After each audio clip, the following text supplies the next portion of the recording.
ఆ గంగావతరణం అసలు ఒక అద్భుతమైన దృశ్యం. నాకు తెలిసినంత వరకు పరమశివుడు తప్ప పట్టగలిగిన వాడు లేడు. ఇక బ్రహ్మగారి ఆ మాట అంటే గంగని పట్టేవాడెవరు? అటో కాలు ఇటో కాలు ఎడంగా పెట్టి పులిచర్మం కట్టుకుని ఆ ఏనుగు తోలు వేసుకుని రెండు చేతులు ఇలా పెట్టి పైనుంచి గంగ పడితే పట్టుకుందామని ఇలా చూస్తూ ఉంటాడు. ఆ గంగావతరణ సందర్భంలో శివమూర్తిని మీరు చూసి తీరాలి. అలా నిలబడి ఉంటే ఎంతకీ పడదు గంగ. గంగ పైనుంచి కింద పడుతూ అనుకుందిట మనసులో, ఏమిటో విర్రేడలా నించుని చూస్తున్నాడు. ఆ జటాజూటం మీద నేను పడితే తల అదిరిపోయి తల బద్దలై కింద పడిపోతాడు. ఈడ్చేస్తా, నన్ను పట్టుకుంటానని మొనగాళ్ళ నించున్నాడు అనుకుంది.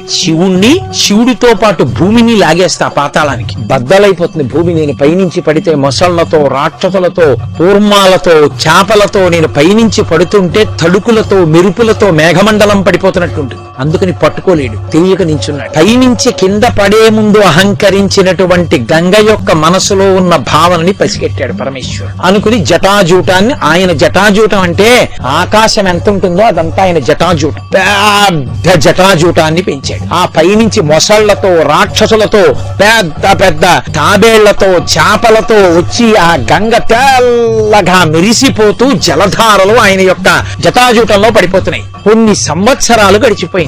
తిరుగుతూనే ఉంది జటాజూటంలో. ఎంత వేగంగా తిరిగినా, ఎంత పెరిగిపోతున్నా జలధార అందులోంచి ఒక చుక్క కూడా పైనుంచి కింద పడలేదు. అహంకరించిందిగా ఈడ్చేస్తానని కట్టేశాడు. అందులో తిరుగుతాడు. దాన్ని ప్రార్థన చేశాడు రావణాసుడు. కదా నిలింప నిర్జరీ నికుంజకోట రేవసన్ విముక్త దుర్మతి సదా శిరస్తమంజలిం వహన్ విముక్తలోలలోచనల్లలాటపాల లగ్నక శివేతి మంత్రముచ్చర సదాసుఖీ భవామ్య. నేను ఈ గంగానది సైకతంలో కూర్చుని అటువేపలా విశ్వనాథుడి యొక్క దేవాలయం వంక చూస్తూ షలక్షరీ మహామంత్ర జపం చేస్తుంటే నాకు 3 కన్నులున్నటువంటి పరమాత్మ ఆ గంగానది ఆవలి ఒడ్డున విశ్వనాథ దేవాలయంలోంచి లేచి నాకు ఆకాశంలో కనపడాలి. అలా నాకెప్పుడు దర్శనం అవుతుందో అని అడిగాడు. పరమేశ్వరుడు ఆ గంగని కట్టేసి ఉంచేశాడు. పాపం అవతల ఉన్న శిఖరం మీద భగీరథుడు నిలబడ్డాడు. గంగ కిందకు వస్తుంది, పాతాళానికి తీసుకెళ్తాడు. కొన్ని ఏళ్లు గడిచిపోయింది. ఆయన కల్లో పడ్డం కనబడుతోంది, కింద పడ్డం కనబడలేదు. కనీసం ఓ చుక్క ఇలా పక్క నుంచి జారట్లేదు. చూశాడు. అబ్బో, ఆవిడ అహంకరించింది ఎలా ఉంది, ఈయన కట్టేశాడు. వీళ్ళిద్దరి పంతాలు బానే ఉన్నాయి. నేనిప్పుడు ఈ గంగని తీసుకెడతాను, ఎప్పుడు నా పితృదేవతలు తరిస్తారు, కాబట్టి నేనిప్పుడు వెళ్ళి మళ్లీ పరమేశ్వరుణ్ణి ప్రార్థిస్తానన్నాడు. అందుకే భగీరథ ప్రయత్నం అంటారు. ఈ చమత్కారం చూడ్డానికి, ఈ ఆశ్చర్యం చూడ్డానికి 33 కోట్ల మంది దేవతలు నిలబడి చూస్తున్నారు. ఈ గంగానది సైకతంలో కూర్చోవాలని అంతమంది కోరుకున్నారు. అంత పరమపావనమైనటువంటి గంగ సైకతంలో కూర్చుని మనం గంగావతరణం చెప్పుకుంటాం. అటువంటి గంగావతరణ ఘట్టాన్ని ఇవాళ నేను మీకు విజ్ఞాపన చేసే ప్రయత్నం చేస్తాను. అందరూ చక్కగా సావధాన చిత్తులై వినే ప్రయత్నం చెయ్యండి.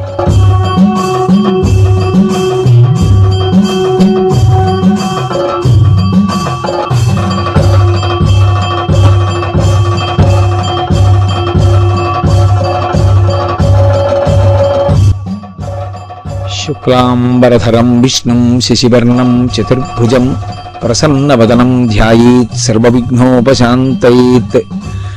గురుర్బ్రహ్మా గురుర్విష్ణుః గురుర్దేవో మహేశ్వరః గురుః సాక్షాత్ పరబ్రహ్మ తస్మై శ్రీ గురవే నమః. వ్యాసాయ విష్ణురూపాయ వ్యాసరూపాయ విష్ణవే నమో వై బ్రహ్మనిధయే వాసిష్ఠాయ నమో నమః. పూజంతం రామ రామేతి మధురం మధురాక్షరం ఆరుహ్య కవితా శాఖాం వందే వాల్మీకి కోకిలం. శృతిస్మృతిపురాణానాం ఆలయం కరుణాలయం నమామి భగవత్పాదశంకరం లోకశంకరం. వాగర్ధావివ సంపృక్తౌ వాగర్ధ ప్రతిపత్తయే జగతః పితరౌ వందే పార్వతీ పరమేశ్వరౌ. సూక్తిం సమగ్రయతున స్వయమేవ లక్ష్మీః శ్రీరంగరాజమహిషీ మధురైః కటాక్షైః వైదగ్ధ్యవర్ణగుణగుంభనగౌరవైర్యాం కండూలకర్ణకుహరాः కవయోధయంతి. హైమోర్ధ్వపుండ్రమజహన్మకుటం సునాసం మందస్మితం మకరకుండలచారుగండం బింబాధరం బహుళదీర్ఘకృపాకటాక్షం శ్రీవేంకటేశముఖమాత్మని సన్నిధత్తాం. విమలపటి కమలకుటి పుస్తకరుద్రాక్షసస్తహస్తపుటి కామాక్షి పక్ష్మలాక్షి కలిత విపంచి విభాసి వైరించి మనోజవం మరుతతుల్యవేగం జితేంద్రియం బుద్ధిమతాం వరిష్టం వాతాత్మజం వనరయూధముఖ్యం శ్రీరామదూతం శిరసా నమామి. ఆపదామపహర్తారం దాతారం సర్వసంపదాం లోకాభిరామం శ్రీరామం భూయో భూయో నమామ్యహం. హరి ఓం. పరమేశ్వర స్వరూపమైన సభకి నమస్కారం. ఇదొక విలక్షణమైన సభ, పరమ పవిత్రమైనటువంటి సభ. నేను ఎన్నో ఉపన్యాసాలు చెప్పాను కానీ ఈశ్వరుడు చెప్పించాడు. కానీ ఇవాళ నా జన్మ ధన్యం అవుతున్న రోజు. ఏ గంగావతరణం చెప్తూ ఇన్ని సంవత్సరాలు మురిసిపోయాను, ఆ గంగావతరణాన్ని చెప్తూ ఎదురుగుండా గంగమ్మ తల్లి దర్శనం చేస్తూ చెప్పడం అంటే నేను ధన్యుణ్ణి. ఆ గంగ ఒడ్డున కూర్చుని గంగావతరణం విని మీరు ధన్యులు. అందున కాశికాపట్టణంలో ఇంకింతకన్నా మనకి విశ్వనాథుడు ఏం అనుగ్రహించాలి? ఇంత గొప్ప సౌభాగ్యాన్ని మనకి పరమేశ్వరుడు ప్రసాదించాడు. వాల్మీకి మహర్షి శ్రీరామాయణ రచన చేశారు. ఆయనకి ఫలశ్రుతి చెప్పడం అనేటటువంటి అలవాటు అంటే ఫలశ్రుతి చెప్పినటువంటి ఘట్టములు చాలా తక్కువ. మహర్షి ఎక్కువ చోట్ల ఫలశ్రుతి చెప్పలేదు. అటువంటి మహర్షి బాలకాండలో గంగావతరణం, షణ్ముఖోత్పత్తి ఈ రెండింటినీ చాలా గొప్పగా ప్రస్తావించారు. వాటికి చాలా విశేషమైనటువంటి ఫలమున్నది అని ఆయన ఆవిష్కరించారు. అంత గొప్ప ఆఖ్యానము గంగావతరణం. అటువంటి గంగావతరణ ఘట్టాన్ని ఇవాళ నేను మీకు విజ్ఞాపన చేసే ప్రయత్నం చేస్తాను. అందరూ చక్కగా సావధాన చిత్తులై వినే ప్రయత్నం చెయ్యండి. ఇక్ష్వాకు వంశంలో ఒకానొక చక్రవర్తి సగర చక్రవర్తి. ఆయన పుట్టుకయే విషంతో కలిసి పుట్టాడు. అందుకని ఆయనకి సగరుడు అని పేరు. అటువంటి సగర చక్రవర్తికి 2 భార్యలు, కేశిని, సుమతి. ఇక్ష్వాకు వంశ చరిత్రని మీరు శ్రీరామాయణంలో పరిశీలించినప్పుడు మీకు ఒక విషయం అవగతమవుతుంది. ఎప్పటికప్పుడే సంతానం కోసం చాలా క్లేశపడ్డం కనపడుతూ ఉంటుంది ఇక్ష్వాకు వంశంలో. అదేవిధంగా సగర చక్రవర్తికి కూడా సంతానం లేరు.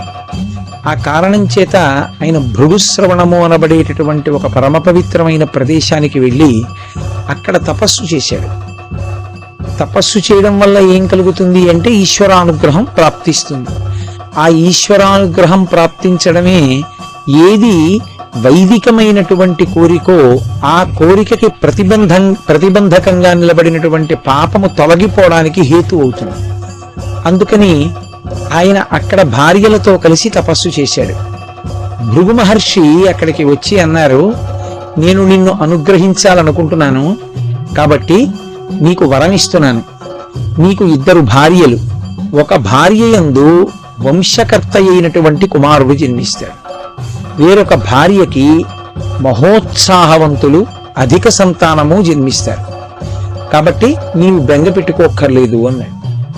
సగర చక్రవర్తి వరకు ఆయన సంతోషించాడు. మంచిదే, ఒక భార్య యందు చాలా అధిక సంతానము మహోత్సాహవంతులు జన్మిస్తారు. వేరొక భార్య యందు వంశకరుడైన కుమారుడు జన్మిస్తాడు. ఎవరో ఒక భార్యకే సంతానం లభిస్తుంది అంటే మళ్ళీ అది భర్తకి సమస్య కదా. అలా కాకుండా 2 భార్యలకి సంతానం కలుగుతారు అని సంతోషించాడు. కానీ భార్యల దగ్గరికి వెళ్ళేటప్పటికి ఏమైందంటే వాళ్ళు ఎవరికి అధిక సంతానము ఉత్సాహవంతులు కలుగుతారు, ఎవరికి వంశకరుడైన కుమారుడు కలుగుతాడు, వాళ్ళకుండే కోరికలు వాళ్ళకున్నాయి. అప్పుడు మళ్ళీ భృగు మహర్షిని ఆశ్రయించారు. ఆయన అన్నాడు, నేను మీకు ఇలా కలగాలని అనడం ఎందుకు, మీకు ఎలా సంతానం కావాలనుకుంటున్నారో నాకు చెప్పండి అన్నాడు. 6 పుత్ర సహస్రాణి సుపర్ణ భగినీ తథా మహోత్సాహన్ కీర్తిమతో జగ్రాహ సుమతి సుతాన్. 2 భార్యలలో ఒకటైనటువంటి సుమతి 2వ భార్య. ఆమె బహు అందగత్తే. ఆమె గరుత్మంతునికి సోదరి వరసకి. ఆమె భృగు మహర్షిని వరమడిగింది, నాకు అధిక సంతానం కావాలి, అధిక సంతానంతో పాటుగా వాళ్ళు మహోత్సాహవంతులైనటువంటి వారు కావాలి. ఈ మహోత్సాహం అన్న మాటే కొంప ముంచేసి. మహోత్సాహము అంటే ఒక కార్యాన్ని చేసేటప్పుడు సావధానంగా ఆలోచించి చెయ్యడం వేరు. ఆలోచించకుండా తొందరగా ఒంట్లో శక్తి ఉంది కదా అని చాలా హడావిడిగా కార్యాన్ని చేయడం వేరు. అటువంటి మహోత్సాహవంతులైనటువంటి అధిక సంతానము నాకు కావాలి షష్ఠి పుత్ర సహస్రాణి, 60,000 మంది కుమారులు నాకు అటువంటి వారు కావాలి. మహర్షి తథాస్తు, అలాగే జన్మిస్తారన్నారు. వేరొక ఆమె కేశిని, ఆవిడంది పుత్రం వంశకరో రామ జగ్రాహన్ నృపసన్నిధౌ, నాకు వంశకరుడైనటువంటి ఒక్క కుమారుడు కావాలి అని అడిగింది. తథాస్తు, నీకు అలాగే జన్మిస్తాడు. సగర చక్రవర్తి సంతోషంగా 2 భార్యల్ని తీసుకుని అంతఃపురానికి వెళ్ళిపోయాడు. తదనంతర కాలమునందు వాళ్ళిద్దరూ గర్భమును ధరించారు. ఆ గర్భమును ధరించినప్పుడు ఎలా కోరుకున్నారో అలాగే కేశినికి ఒక్క కుమారుడు కలిగాడు. ఈ సుమతికి ఒక పెద్ద మాంసపిండం ఒకటి జన్మించింది. ఆ మాంసపిండమునందున్నటువంటి తిత్తుల వంటి వాటిని తీసి, ఆ చిన్న చిన్న పిల్లలు చాలా చిన్న తిత్తుల్లో ఉన్న వాళ్ళని తీసి దాదులు నీతి పాత్రల యందు భద్రపరిచారు. ఆ నీతి పాత్రలోనే ఆ పిల్లలు పెద్దవాళ్ళు అయ్యారు, 60,000 మంది. మహర్షి ఇంకా 60,000 మంది పేర్లు చెప్పలేదు. సగర చక్రవర్తి యొక్క కుమారులు కనుక వాళ్ళు సగరులు అని పిలిచారు. ఇక కేశినికి కలిగినటువంటి కుమారుడికి అంశుమంతుడు అని పేరు ఇచ్చారు. ఇటు అంశుమంతుడు, అటు 60,000 మంది పిల్లలు. 60,001. చాలా సంతోషంగా రాజుగారు ఉన్నారు, చాలా సంతోషంగా రాణులు ఉన్నారు. అబ్బో ఇంతమంది పిల్లలు, వాళ్లే ఒక పెద్ద సైన్యంలో ఉన్నారు. సంతోషంగా కాలం గడిచిపోతుంది. కానీ ఇందులో పెద్దవాడైనటువంటి అంశుమంతుడు చిన్నతనం నుంచి అతనికి ఒక అలవాటు ఏర్పడింది. నదీ తీరానికి తీసుకెళ్లేవాడు అందరినీ, ఆడుకుందాం రమ్మని పిల్లల్ని తీసుకెళ్లి తనతో వచ్చినటువంటి పిల్లలందరినీ కూడా మెడ పట్టుకుని ఆ నది నీటిలో ముంచేసేవాడు. కొంతమంది చనిపోయేవారు, కొంతమంది ఊపిరాడక గిలగిల కొట్టుకుంటుంటే వాళ్ళ ఆఖరి శ్వాస ఆగిపోతుందన్నప్పుడు విడిచిపెట్టి పైశాచికమైన ఆనందాన్ని అనుభవించేవాడు. ఇది రాజ్యంలో ఉన్నటువంటి పెద్దలైన పౌరులు వెళ్లి మహారాజుకి చెప్పారు. ఏవం పాప సమాచార సజ్జన ప్రతిపాదక పౌరాణామహితో యుక్తి పుత్రో నిర్వాసిత పురాత్. అటువంటి ధర్మాత్ములైన వంశం ఇక్ష్వాకు వంశం. తన కడుపున పుట్టిన కొడుకే అయినా ఇతరుల పిల్లల్ని తీసుకెళ్లి నదిలో, సరయూ నదిలో ముంచి బాధ పెడుతుంటే, ఆ పిల్లల్ని చంపేస్తుంటే మహాపాపకార్యం చేసినటువంటి కొడుకు తన కొడుకుని ఉపేక్ష వహించకుండా రాజ్య బహిష్కారం విధించాడు. నువ్వు నా రాజ్యం నుంచి వెళ్ళిపోమన్నాడు. ఆ కారణం చేత అసమంజసుడు రాజ్యం విడిచిపెట్టి వెళ్ళిపోయాడు. అసమంజసుని యొక్క కుమారుడు అంశుమంతుడు. అంశుమంతుడు తాతగారి దగ్గర పెరుగుతూ వచ్చాడు. ఈయనకి పినతండ్రులు 60,000 మంది సగరులు, 60,000 మంది కొడుకులున్నారు. మంచి పరాక్రమవంతుడైనటువంటి మనవడు అంశుమంతుడున్నాడు. ఇంతమంది కలిసి యజ్ఞాశ్వాన్ని రక్షించలేరా ఏమి? తప్పకుండా రక్షించగలరని యజ్ఞ దీక్షితుడయ్యాడు సగర చక్రవర్తి. యజ్ఞం చేసేటప్పుడు ఈ దీక్ష అన్న పదం అన్వయం అవుతుంటుంది. యజ్ఞం ఎప్పుడు చేసినా అది దీక్షా స్వీకారముతో కూడుకుని ఉంటుంది. దీక్షా స్వీకారం చేసినప్పుడు అనేకమైనటువంటి నియమములను పాటించవలసి ఉంటుంది. అలా నియమములను పాటించలేకపోతే అసలు దీక్ష అన్న మాటకు అర్థమే లేదు. ప్రత్యేకించి యజ్ఞం చేసేటప్పుడు దీక్షా స్వీకారం చేస్తే ఆ ఊరు విడిచిపెట్టి, కానీ యజ్ఞవాటమును ఎక్కడ యజ్ఞం చేస్తున్నారో ఆ యజ్ఞవాటాన్ని విడిచిపెట్టి వెళ్ళిపోకూడదు, అక్కడే ఉండాలి. అది ఒక్క యజ్ఞమునకు మాత్రమే అన్వయం అవుతుంది. అసలు దీక్ష అన్నమాట వేదాన్ని పరిశీలిస్తే అన్వయం అయ్యేది దేనికి అంటే యజ్ఞమునకు అన్వయం అవుతుంది. కాబట్టి సగర చక్రవర్తి దీక్షితుడయ్యాడు. ఆయన మహాపరాక్రమవంతుడు. ఆయన పీటల మీద కూర్చుని యజ్ఞం చేస్తున్నాడు. ఈ యజ్ఞము, యాగము, హోమము, ఈ మాటలున్నాయే, ఇవి కేవలము సనాతన ధర్మమునకు మాత్రమే చెందినవి. ఏ ఇతర విశ్వాసమునందు కూడా మీకు యజ్ఞ, యాగ, హోమములనేటటువంటి ప్రక్రియ లేనే లేదు. ఒక్క సనాతన ధర్మమునంది. అందుకే యజ్ఞము అంటే, యాగము అంటే శాల ఉంటుంది, ప్రత్యేకమైనటువంటి శాలా నిర్మాణం చేస్తారు. హోమము అన్న మాటకు అర్థం ఏమిటంటే యజ్ఞమునందు అంతర్భాగమై హవిస్సు చేత్తో పట్టుకుని స్వాహ అంటూ సమిధ, నెయ్యి, ఆవు నెయ్యి, ఈ చెరువు అంటే పాయసం వండుతారు, పాయసం, ఈ 3 కలిపి ఏకకాలంలో దేవతని పిలిచి స్వాహాకారంతో ఇస్తారు. ఈ స్వాహ అగ్నిహోత్రుని యొక్క భార్య. ఈమె దేవతలకి తీసుకెళ్ళినప్పుడు అగ్నిహోత్రుడు స్వాహా శబ్దంతో ఆమె సహకారంతో తీసుకెడతాడు. స్వధ పితృదేవతలకు ఇచ్చినప్పుడు స్వధ అనేటటువంటి భార్య యొక్క సహకారంతో పితృదేవతలకు అందిస్తాడు. అందుకే స్వాహ స్వధ ఈ రెండిటితో కూడినటువంటి అగ్నిహోత్రుడు మనుష్య కోటిని తరింపచేస్తూ ఉంటాడు. మనం హోమం చేశామనుకోండి, హోమం అంటే యజ్ఞంలో అంతర్భాగం. హోమమునకు యజ్ఞమునకు తేడా ఎక్కడొస్తుందంటే, హోమం జరగనప్పుడు కూడా అది యజ్ఞమే, యజ్ఞశాలి. హోమం జరుగుతోంది అంటే అగ్నిహోత్రంలో వేస్తూ ఉంటారు, అది జరుగుతున్నంతసేపు హోమం అంటారు. ఆ యజ్ఞశాల ప్రాంగణం ఉంటుంది, ఆ యజ్ఞశాల ప్రాంగణాన్ని విడిచిపెట్టి దీక్షితుడు వెళ్ళిపోడు. ఆ శాల యందే ఉంటారు, ఆ శాల యందే పడుకుంటారు. మహోత్కృష్టమైనటువంటి ప్రదేశములు కొన్ని ఉంటాయి, వాటిలో నిద్ర చేసినంత మాత్రం చేత అపురూపమైనటువంటి శక్తి కలుగుతుంది. గోశాలలో పడుకుని నిద్రపోవడం సర్వోత్కృష్టమైనటువంటి కార్యములలో ఒకటి. అందుకే కంచికామకోటి పీఠాధిపత్యం వహించినటువంటి పరమాచార్య స్వామి వారు ఎప్పుడైనా ఈ దేశాంతరం వెడుతున్నప్పుడు, దేశాంతరం అంటే నా ఉద్దేశ్యం పాదచారి అయి ఆయన పర్యటనకి వెళ్ళినప్పుడు గోశాల ఉంటే గోశాలలో పడుకునేవారు. నేను శ్రీశైలంలో వారు ఉన్నటువంటి ఆశ్రమానికి వెళ్ళాను. ఆయన నిద్రపోవడానికి అక్కడ ఏర్పాట్లు ఉన్నాయి, కానీ ఆయన ఎక్కడ పడుకున్నారో తెలుసా అండి? గోశాలలోకి వెళ్ళి పడుకుని నిద్రపోయారు. గోశాల అంత పరమ పవిత్రమైనటువంటి ప్రదేశం.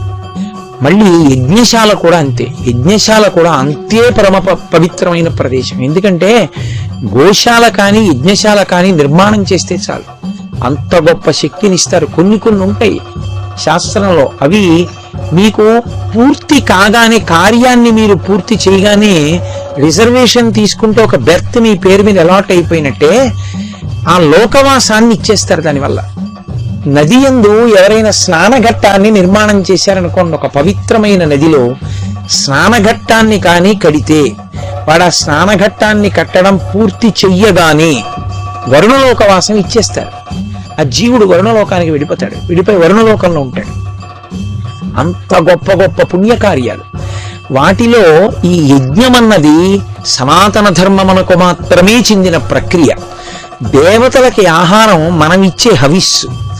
మనం హవిస్సిస్తే వాళ్ళు దాన్ని తింటారు, తిని ప్రీతి చెందుతారు. అన్నం పెడితే మనం ఎలా సంతోషిస్తామో, స్వాహాకారంతో అగ్నిహోత్రం ద్వారా ఇచ్చినది దేవతలు పుచ్చుకుంటారు తప్ప మీరు లౌకికంగా చేసిన నివేదన దేవతలు తినరు. మనం నైవేద్యం పెట్టింది దేవతలు తింటారు అని అనుకోకూడదు. దృష్టిపాతం చేస్తారంటే కన్నులు విప్పి చూస్తారు, దానివల్ల ప్రసాదం. వాళ్ళు తినేదేది అంటే అగ్నిహోత్రం ద్వారా మీరేమిస్తారో దాన్నే దేవతలు తింటారు. దేవతలు తింటే దేవతలు వచ్చినా, దేవతలు ఏదైనా మన దగ్గర పుచ్చుకున్నా వాళ్ళకు లక్షణం ఉంటుంది. వాళ్ళు ప్రత్యుపకారం చెయ్యకుండా వాళ్ళు వెళ్ళరు, వాళ్ళకి అది నియమం. మీరు అడగకపోయినా సరే నాకేం వద్దు అని మీరు అన్నారనుకోండి, వాళ్ళు అలా వెళ్ళిపోరు, ఏదో ఒకటి ఇచ్చే పెడతానంటారు. ఒకవేళ మీకు అడగడం చేత కాదనుకోండి, అప్పటికి మీ మనసు ఎటువంటి భావోద్రేకంతో ఉందో అటువంటి వరం ఇచ్చి వెళ్ళిపోతారు. అదే కదా మహాభారతంలో అంత అల్లరి వచ్చింది. తెలిసో తెలియకో సూర్యుణ్ణి పిలిచింది కుంతి, వచ్చాడు. వచ్చినవాడు దర్శనం ఇచ్చి వెళ్ళిపోడు, ఏదో ఒకటి అడగమన్నాడు. నాకేం కావాలి, ఏం వద్దంది. కానీ ఆవిడ మనసులో ఆయన తేజస్సు చూసి నాకు ఇలాంటి కొడుకుంటే అనుకుంది, కాబట్టి కొడుకునిచ్చి వెళ్ళిపోయాడు. అలా ఎందుకు ఇచ్చి వెళ్ళిపోయాడు అని మనం అనుకుంటాం. ఎవరి ధర్మం వాళ్ళది. ఈ లోకమంతా ధర్మమునందే నిలబడింది. ధర్మమావిష్ఠితం జగత్ అంటారు వాల్మీకి మహర్షి. ధర్మమునందే లోకము నిలబడుతుంది. ధర్మమే శ్రేయోదాయకము, ధర్మమే మనిషిని గట్టెక్కిస్తుంది. అందుకే ఆయన మహాధర్మాత్ముడు కనుక యజ్ఞదీక్షితుడై యజ్ఞాన్ని చేస్తున్నాడు. ఇప్పుడు దేవతలది బుచ్చుకుని సంతోషించి వరం ఇస్తారు. వాళ్ళు ఇచ్చినటువంటి వరం చేత ఆయన అభ్యున్నతిని పొందుతాడు. అందుకని ఆయన యజ్ఞం చేస్తూ యజ్ఞంలో ఉన్నాడు. అశ్వాన్ని విడిచిపెట్టారు, అది అశ్వమేధయాగం. ఇప్పుడు లేదు కలియుగంలో. అశ్వమేధయాగంలో గుర్రాన్ని విడిచిపెడతారు, అది స్వేచ్ఛగా వెడుతుంది, దాన్ని రక్షించుకుంటూ వెళ్ళాలి. ఇప్పుడు ఆ గుర్రం వెనకాతల రక్షకుడిగా అంశుమంతుణ్ణి పెట్టి పంపించాడు. ఆ అంశుమంతుడు ఆ గుర్రం వెనక వెడుతున్నాడు. అలా వెడుతుండగా అకస్మాత్తుగా ఒక విషయం జరిగింది. రాక్షసీం తనుమాస్థాయ యజ్ఞీయాశ్వమపాహరత్ హ్రియమాణే తుకాకుత్సా తస్మిన్నశ్వే మహాత్మనః. ఒక రాక్షసి యొక్క స్వరూపాన్ని పొంది ఇంద్రుడు ఆ గుర్రాన్ని అపహరించాడు. అపహరించి తీసుకెళ్లి ఎక్కడో దాచేశాడు. ఎక్కడ దాచేశాడో మీకు కాసేపట్లో తెలుస్తుంది. ఆయన ఏదైనా చేశాడు అంటే ఎందుకంటే అలాంటి పనులు అని మనకు అనిపిస్తుంది. కానీ పరమేశ్వరుడు ఒక గొప్ప కార్యం జరగడానికి కావలసినటువంటి పునాదిని నిర్మించుకుంటూ వస్తాడు.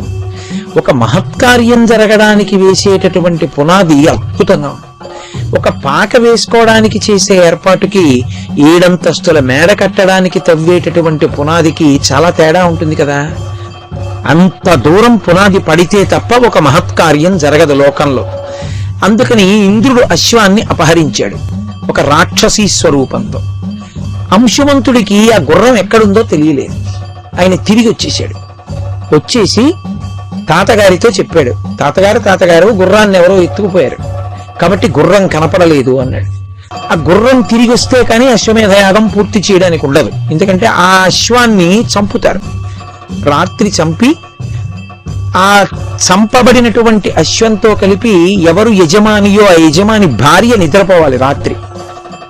మరునాడు దాని శరీరంలో ఉండేటటువంటి ప్రధానమైన అవయవాన్ని తీసి అగ్నిహోత్రమనందు వ్రేలుస్తారు. అది కాలుతూ వచ్చే పొగని యజమాని పీలుస్తాడు. పీలిస్తే పాపము తొలగిపోతుంది. అది అశ్వమేధయాగం క్రతువు. దశరథుడు అలాగే చేశాడు, కలియుగంలో లేదు. కాబట్టి ఇప్పుడు ఆ గుర్రం వెనక్కి తిరిగి రాకపోతే అశ్వమేధం పూర్తవదు. యజ్ఞము మధ్యలో వదిలిపెట్టకూడదు. యజ్ఞాన్ని మధ్యలో కాని వదిలిపెట్టేస్తే అరిష్టం రాజ్యానికి అంతటికి. యజమాని నశించిపోతాడు, ఆ రాజ్యం అంతా కూడా ఉపద్రవానికి లోనవుతుంది. కాబట్టి ఇప్పుడు యజ్ఞాన్ని విడిచిపెట్టకూడదు. సగర చక్రవర్తి మహాపరాక్రమవంతుడు, ఆయనే బయలుదేరుదామంటే ఆయన యజ్ఞ దీక్షితుడై ఉన్నాడు. దీక్ష ఆయన తీసుకున్నాడు. దీక్ష ఆయన తీసుకుని ఉండగా ఆయన బయలుదేరి వెళ్ళకూడదు. కాబట్టి ఇప్పుడు ఆయన అన్నాడు, నేను వెళ్ళకూడదు యజ్ఞాశ్వం కోసం. కాబట్టి మీరు 60,000 మంది ఉన్నారు. కొడుకుల్ని పిలిచాడు. సగరులు ఉన్నారుగా 60,000 మంది, మీరు వెళ్ళండి. మీరు ఈ భూమండలాన్నంతటినీ ఒక్కొక్కరు ఒక్కొక్క యోజనం చప్పున తీసుకోండి. ఒక యోజనం చప్పున వెతకండి. ఒకవేళ మీకు భూమి మీద ఎక్కడా గుర్రం కనపడలేదు, మీరు దాన్ని భూమిని తవ్వేయండి. తవ్వుకుంటూ పాతాళలోకానికి వెళ్ళిపోండి. వెళ్ళిపోయి పాతాళలోకమంతా కూడా అన్వేషించండి. మీకు ఆ గుర్రం కనపడిన తరువాత మాత్రమే మీరు రావలసి ఉంది.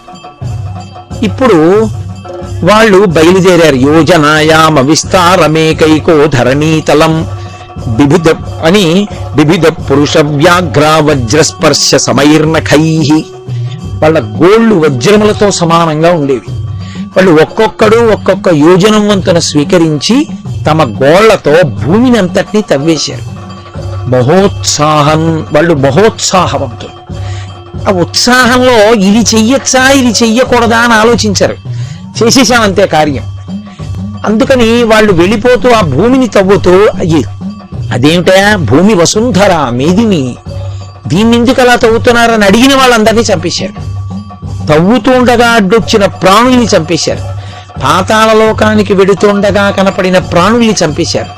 దాంతో భూమి మీద ఉండేటటువంటి స్థితి అంతా కూడా అస్తవ్యస్తమైపోయింది. అన్ని గోతులు పెట్టడం. ఇప్పుడు దేవతలందరూ కలిసి ఇటువంటి అస్తవ్యస్త పరిస్థితులు ఏర్పడితే యజ్ఞయాగాదులు ఉండవు. యజ్ఞయాగాదులు లేకపోతే దేవతల కన్నా ఉండదు. కాబట్టి దేవతలు బ్రహ్మగారి దగ్గరికి వెళ్ళి అడుగుతారు, ఎందుకు ఇలా జరుగుతోంది అని అడుగుతారు. కాబట్టి ఇప్పుడు దేవతలు ఋషులు అందరూ కలిసి చతుర్ముఖ బ్రహ్మగారి దగ్గరికి వెళ్ళారు. వెళ్ళి ఆయన్ని అడిగారు, నువ్వు సృష్టికర్తవి, ఈ భూమి అంతా కూడా సృష్టింపబడింది, ఇది శ్రీ మహావిష్ణువు చేత నిరంతరము రక్షింపబడుతూ ఉంటుంది. అటువంటి భూమి ఎవడి సొత్తు కాదు. భూమిని పాడు చేసే అధికారం ఎవడికి లేదు. వీళ్ళు భూమిని ఎలా పాడు చేస్తున్నారు, ఎందుకు ఉపేక్షింపబడుతున్నారు, ఎందుకు వీళ్ళు శిక్షింపబడలేదు అని అడిగాడు. ఇందులో ఎన్నో ధర్మరహస్యములుంటాయి. శ్రీరామాయణం చెప్పారు అంటే అందులో ఎన్నో ధర్మాలు నేర్పుతారు. భూమి ఎంతవరకు నీకు అవసరమో అంతవరకు వాడుకోవాలి తప్ప భూమి అంగీకరించింది కదా, పడుతోంది కదా అని నీ ఇచ్చ వచ్చిన రీతిలో నువ్వు ప్రవర్తిస్తే భూమికి వాడు భారం అవుతాడు. భూమి తల్లి. భూమి మీద ఎన్ని కోట్ల మంది ఉండండి, ఆవిడికి బరువు కాదు.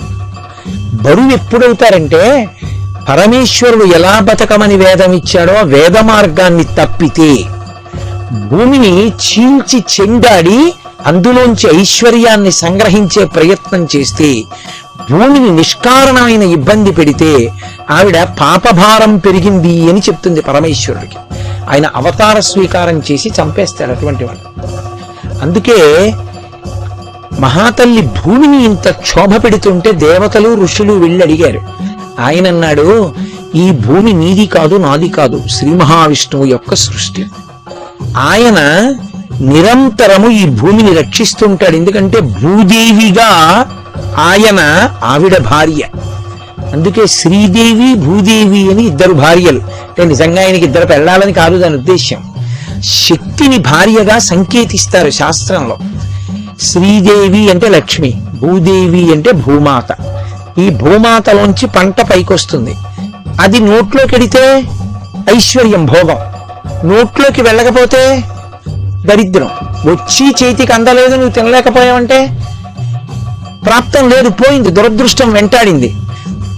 ఇటువైపు భార్య పండాలన్నా ఆయన అనుగ్రహం, పండింది నోటికి వెళ్ళాలన్నా లక్ష్మిగా ఆయన అనుగ్రహం. ఆయనని విడిచిపెట్టి వాళ్ళని పట్టుకోవడం మొదలు పెడితే వాళ్ళు ఆయన భక్తి లేని వాళ్ళకి అది అందనివ్వరు. కేవలం లక్ష్మీ పూజలు చేస్తే లక్ష్మి రాదు. ఎవడు లక్ష్మీనారాయణార్చన చేస్తాడో వాడికి వస్తుంది.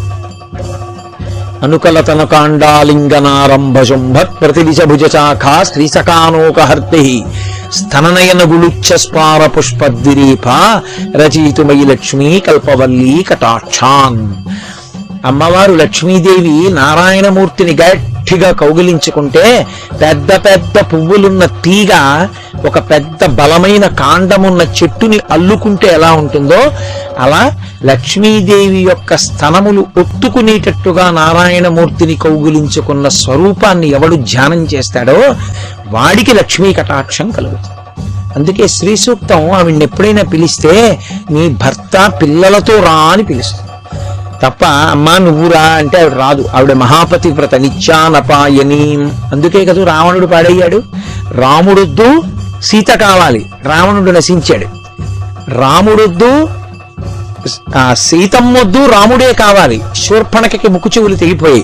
సీతారాములు కలిసి కావాలి, హనుమ భవిష్యత్ బ్రహ్మ అయ్యారు. ఇద్దరినీ కలిపి ఉపాసన. అందుకే సనాతన ధర్మమునందు పక్కన శక్తి స్వరూపం లేనటువంటి స్మూర్తిని ఉపాసన చెయ్యరు. అది ఉపాసనా యోగ్యము కాదు. రామచంద్రమూర్తి అయినా సరే సీతమ్మ పక్కన లేకపోతే ఉపాసన లేదు. నేను పరమయదార్థం మీతో మనవి చేస్తున్నా. ఒక్క రాముడికి అర్చన లేదు, శ్రీరాముడిగానే అర్చన, సీతారాములుగానే అర్చన. అందుకే పక్కన శక్తి లేకపోతే వాళ్ళని సింహాసనంలో కూర్చోపెట్టి అర్చన చెయ్యరు. అది సనాతన ధర్మమునందు అంతర్లీనమైన సిద్ధాంతం. కాబట్టి శ్రీదేవి భూదేవి సహితుడై ఉంటారు విష్ణువు. అటువంటి స్వామి ఈ భూమిని సర్వదా కాపాడుతూ ఉంటారు. కాపిలం రూపమస్తాయ. ఆయన ప్రస్తుతం కపిల మహర్షి రూపంలో ఈ భూమండలం మీద ఉన్నారు. బ్రహ్మగారు చెప్తున్నారు దేవతలకి ఋషులకి, ధారయత్యనిశం ధరాం. అనిశం ఎల్లప్పుడూ ఈ భూమిని కాపాడుతుంటాడు. తస్య కోపాగ్నినా దగ్ధ భవిష్యంతి నృపాత్మజాః. ఇది నిర్ణయం అయింది చాలా కాలం క్రితమే. మహోత్సాహవంతులైనటువంటి వాళ్ళు 60,000 మంది ఈ భూమి మీద పుట్టారు కనుక ఋషి అనుగ్రహం చేత వాళ్ళు వాళ్ళ మహోత్సాహం కారణంగానే ఒకానొక నాడు శ్రీ మహావిష్ణువు యొక్క ఆగ్రహము చేత నశించిపోతారు అని నిర్ణయింపబడింది.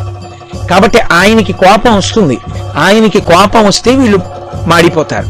మీరు బెంగ పెట్టుకోకండి, వెళ్ళిపోండి అన్నాడే. తిరిగి వచ్చేశారు. అప్పుడు కాదు, గంగావతరణంలో. ఎప్పుడూ జ్ఞాపకం పెట్టుకోవాలి. ఎప్పుడైనా సరే భూమిని ఖేదపడితే శ్రీ మహావిష్ణువు అంగీకరించారు. కాబట్టి తస్య కోపాగ్నినా దగ్ధా భవిష్యంతి నృపాత్మజాః.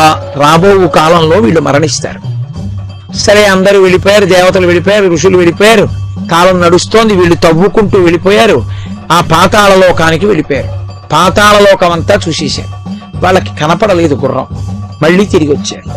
తిరిగొచ్చి మళ్ళీ దీక్షితుడైనటువంటి సగర చక్రవర్తికి నమస్కరించారు. నాన్నగారు వెతికేశాం, పాతాళం వరకు గోతులు పెట్టి వెళ్ళిపోయాం, కానీ మాకు కనపడలేదు గుర్రం, ఏం చేయమంటారని అడిగారు. ఈ మాటతో మీరు రావడానికి వీల్లేదు, మళ్ళీ వెళ్ళండి, మళ్ళీ అన్ని దిక్కుల నుంచి పాతాళంలో ప్రవేశించండి, వెతికి గుర్రాన్ని తీసుకుని రండి, అప్పటి వరకు నేను లేవను. నేను కాని లేచానా రాజ్యానికి, మన వంశానికి, నాకు, అందరికీ ఉపద్రవం వస్తుంది. కాబట్టి నేను లేవవచ్చా అని అడిగాడు మహర్షుల్ని. నేను వెళ్ళవచ్చా యజ్ఞాశ్వం కోసం? యజ్ఞదీక్షితుడైన వాడు అలా లేచి వెళ్ళడానికి వీల్లేదు, నువ్వు చేయించిన మేము కూడా నశించిపోతాం, కాబట్టి అలా చెయ్యకు. పిచ్చి పిచ్చి యజ్ఞాలు చేయించే ముందు బ్రాహ్మణులు ఆలోచించుకోవాలి, అలా చేయించచ్చా అని. ఎంత నిర్ద్వందంగా చెప్పారో చూడండి. ఆ రోజు అర్థం పర్థం లేనటువంటి యజ్ఞయాగాదులు చేయించకూడదు బ్రాహ్మణులు. అందుకే నిస్సందేహంగా చెప్పారు, లేచి వెళితే నశించిపోతావు, వెళ్ళడానికి వీల్లేదు. ఆయన మళ్లీ సగరుల్ని పంపించాడు 60,000 మందిని. మళ్లీ వీళ్ళు బయలుదేరారు. బయలుదేరి మళ్లీ పాతాళలోకానికి వెళ్ళి తూర్పు దిక్కుగా వెళ్ళారు. తూర్పు దిక్కుగా వెళ్ళి అణువు గాలించేశారు. గాలించేస్తే వాళ్ళకు ఒక పెద్ద ఏనుగు కనపడింది. దిశాగజం విరూపాక్షం ధారయంతం మహీతలం. దాని పేరు విరూపాక్షము, ఆ ఏనుగు పేరు. మనం దిగ్గజాలంటే అది తూర్పు దిక్కున భూమిని మోస్తూ ఉంటుంది తన యొక్క కుంభస్థలం మీద. దానికి అప్పుడప్పుడు బాధ కలుగుతుంది, నిప్పెడుతుంది. నిప్పెడితే చూడండి, తట్ట మోసేవాళ్ళు ఒక్కసారి ఇలా అని మళ్ళీ ఇలా పెట్టుకుంటారు, అలా అంటుంది. అలా అని ఎప్పుడుందో ఎటువైపు దిగ్గజం తల ఊపిందో అటువైపు భూకంపం వస్తుంది. కాబట్టి భూకంపములు రావడానికి కారణం అది అని రామాయణ అంటారు. దిశాగజం విరూపాక్షం ధారయంతం మహీతలం. ఆ విరూపాక్షం అనేటటువంటి ఏనుగు భూమిని మోస్తోంది. వాళ్ళు దానికి ప్రదక్షిణం చేశారు, నమస్కారం చేశారు. మా గుర్రం ఎక్కడుంది అని అడిగారు. మీ పని మీరు చేసుకోండి అంది. ఎందుకంటే వాళ్ళది మంగళకర కార్యం కాదు, మహోత్సాహవంతులు. వాళ్ళు విష్ణు స్వరూపం చేత కాల్చబడతారు. ఎందుకంటే అటువంటి వాళ్ళు ఉంటే లోకానికి ఉపద్రవం. కాబట్టి వాళ్ళు తూర్పు దిక్కున విన్న విరూపాక్షానికి నమస్కరించి దక్షిణ దిక్కుకు వచ్చారు. మహాత్పద్మం మహాత్మానం సుమహత్ పర్వతోపమా. ఒక పెద్ద పర్వతమా అన్నట్టుగా దక్షిణ దిక్కున ఒక ఏనుగు మోస్తోంది. ఆ దక్షిణ దిక్కున భూమిని మోసేటటువంటి ఏనుగు పేరు మహాపద్మం. అదొక దిగ్గజం. వాటి పేర్లు వింటే చాలండి, మహాపుణ్యం. కాబట్టి దిగ్గజం మహాపద్మం అన్నది మోస్తోంది. దానికి ప్రదక్షిణం చేశారు, నమస్కారం చేశారు. అక్కడి నుంచి బయలుదేరారు, పశ్చిమ దిక్కుకు వచ్చారంటే ప్రదక్షిణ పురస్సరంగా తిరుగుతున్నారు వాడు పాతాళం దగ్గర. పశ్చిమ దిక్కుకు వచ్చారు. అక్కడికి వచ్చేటప్పటికి వాళ్ళకి సౌమనసం అనబడేటటువంటి ఒక పెద్ద ఏనుగు కనపడి. దదృశుస్తే మహాబలాహ. మహాబలవంతులైనటువంటి వాళ్ళు ఆ ఏనుగుని చూశారు. దిశాగజం సౌమనసం దదృశుస్తే మహాబలాహ. దాన్ని చూసి దానికో నమస్కారం చేశారు, దాని చుట్టూ తిరిగారు. ప్రదక్షిణం చేసి ఉత్తర దిక్కుకు వచ్చారు. భద్రం భద్రే నవపుషాం ధారయత్య నిశంధరాం. మహాభద్రము అని పిలువబడేటటువంటి ఒక దిగ్గజం ఉత్తర దిక్కున భూమిని మోస్తోంది. దానికి ప్రదక్షిణం చేశారు. ప్రదక్షిణం చేసి ఇప్పుడు 4 దిక్కులా కనపడలేదు. ఇప్పుడు ఇక ఈశాన్యము, ఆగ్నేయము, నైరుతి, వాయవ్యము మిగిలే. అందుకని ఈశాన్య దిక్కుకు వెళ్ళారు. ఈశాన సర్వ విద్యానాం ఈశ్వర సర్వభూతానాం అని కదా. ఆ ఈశాన్య దిక్కున కపిల మహర్షి కూర్చుంది. ఆయన తపస్సు చేసుకున్నారు. భాగవతంలో కపిల మహర్షి గురించి ఎంత గొప్పగా చెప్తారో. విష్ణుమాంశ. ఈ ఇంద్రుడు బ్రహ్మగారు చెప్పిన మాట నిజం అవ్వాలి, మహోత్సాహవంతులు ఉండకూడదు, భూమికి ఎప్పటికైనా ప్రమాదం. అందుకని ఈ గుర్రాన్ని తీసుకెళ్లి కపిల మహర్షి ఆశ్రమంలో కట్టేశారు. వీళ్ళు ఆ ఈశాన్య దిక్కుకు వెళ్ళగానే కపిల మహర్షి ఆశ్రమం కనపడింది, అందులో వాళ్ళ గుర్రం కనపడింది. ఆయన ధ్యానం చేసుకుని తపస్సమాధిలో ఉన్నారు. వీళ్ళు ఎప్పుడైతే చూశారో గుర్రాన్ని, కపిల మహర్షిని చూశారో, ఈ దుర్మార్గుడేరా మన యజ్ఞాశ్వాన్ని ఎత్తుకొచ్చాడు, తీసుకొచ్చి తన ఆశ్రమంలో కట్టేసి ఎలా కూర్చున్నాడో చూడు. నాన్నగారి నాళ్ళ నుంచి దీక్షితులై ఉండిపోయాడు. మనం ఇంత కష్టపడ్డాం, కనీసం ఆయన్ని అడగలేదు, తపస్సు చేసుకుంటున్నవాడని ఒక నమస్కారం చేయలేదు, మీరు ఈ అశ్వాన్ని తెచ్చారా అనలేదు. 60,000 మంది నాగళ్ళు, చెట్లు అన్నీ పట్టుకుని పెద్ద కేకలేస్తూ ఆయన్ని కొట్టేస్తామని 60,000 మంది ఒక తపస్వి మీదకి వెళ్ళారు. ఏమిట్రా ఇంత చప్పుడు వచ్చింది అని కపిల మహర్షి కళ్ళు తెరిచారు. ఒక్కసారి ఎదురుగుండా పరిగెత్తుకొస్తున్నటువంటి 60,000 మందిని చూశారు. రోషేన మహతావిష్టోహంకారమకరోత్తదా. తస్య భస్మరాశి కృతా సర్వే కాకుచ్చ సగరాత్మజాః. ఆ కపిల మహర్షి ఒక్కసారి కళ్ళు తెరిచి చూసి 60,000 మంది నిష్కారణంగా ఇలా నా మీదకి వస్తున్నారేమిటి అని, తపశ్శక్తే. ఆయన హోం అని ఇలా కళ్ళు బాగా పెద్దవి చేశారు. ఆయన ఇలా హుంకారం చేసి కళ్ళు తెరిచేసరికి అందులోంచి వచ్చినటువంటి కోపాగ్నికి 60,000 మంది పరిగెత్తుకొస్తున్న వాళ్ళు 60,000 బూది కుప్పలై పడిపోయారు, కాలిపోయారు. ఆ కోపాగ్ని పాతాళంలో 60,000 బూది కుప్పలు పడిపోయాయి. అసలు ఏమైపోయారో సగరులు ఎవరికీ తెలియదు. చాలా కాలం అయిపోయింది. సగర చక్రవర్తి అలా ఉండిపోయాడు యజ్ఞదీక్షితుడు. ఎంతకాలమైనా తిరిగి రారు సగరులు. అసలు అశ్వం ఏమైనట్లు, ఎప్పటికి పూర్తవుతుంది యాగం? చూసి అంశుమంతుణ్ణి మళ్ళీ పిలిచాడు. నీ పినతండ్రులు వెళ్ళిన వాళ్ళు తిరిగి రాలేదు, ఏమైపోయారో కూడా తెలియదు.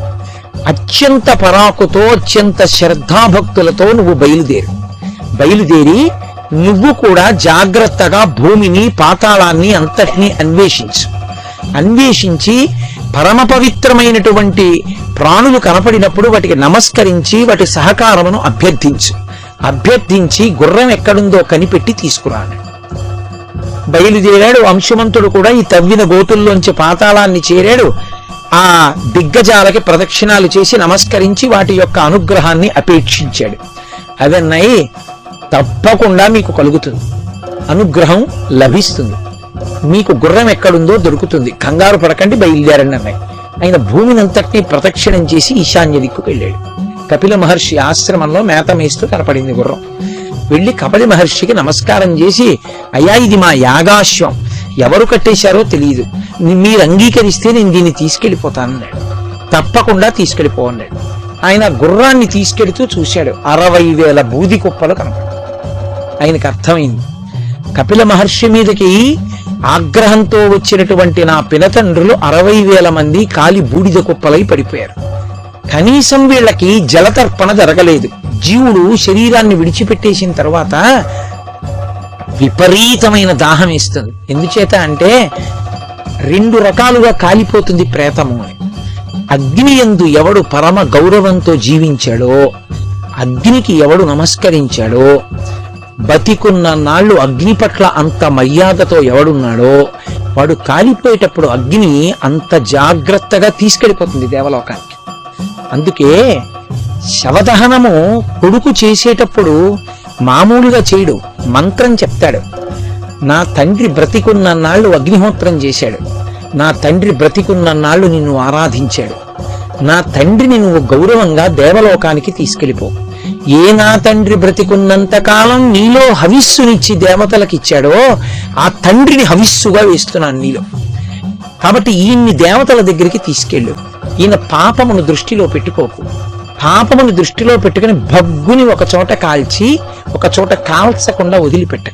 ఇప్పుడు బూది కాడు, సప్తధాతువుల్లో కొన్ని మిగిలిపోయి క్రూర జంతువులు ఎత్తుకుపోతాయి, కుక్కలు పక్షులు ఎత్తుకుపోయి తింటాయి. దాని చేత చాలా ఇబ్బంది పడతాడు.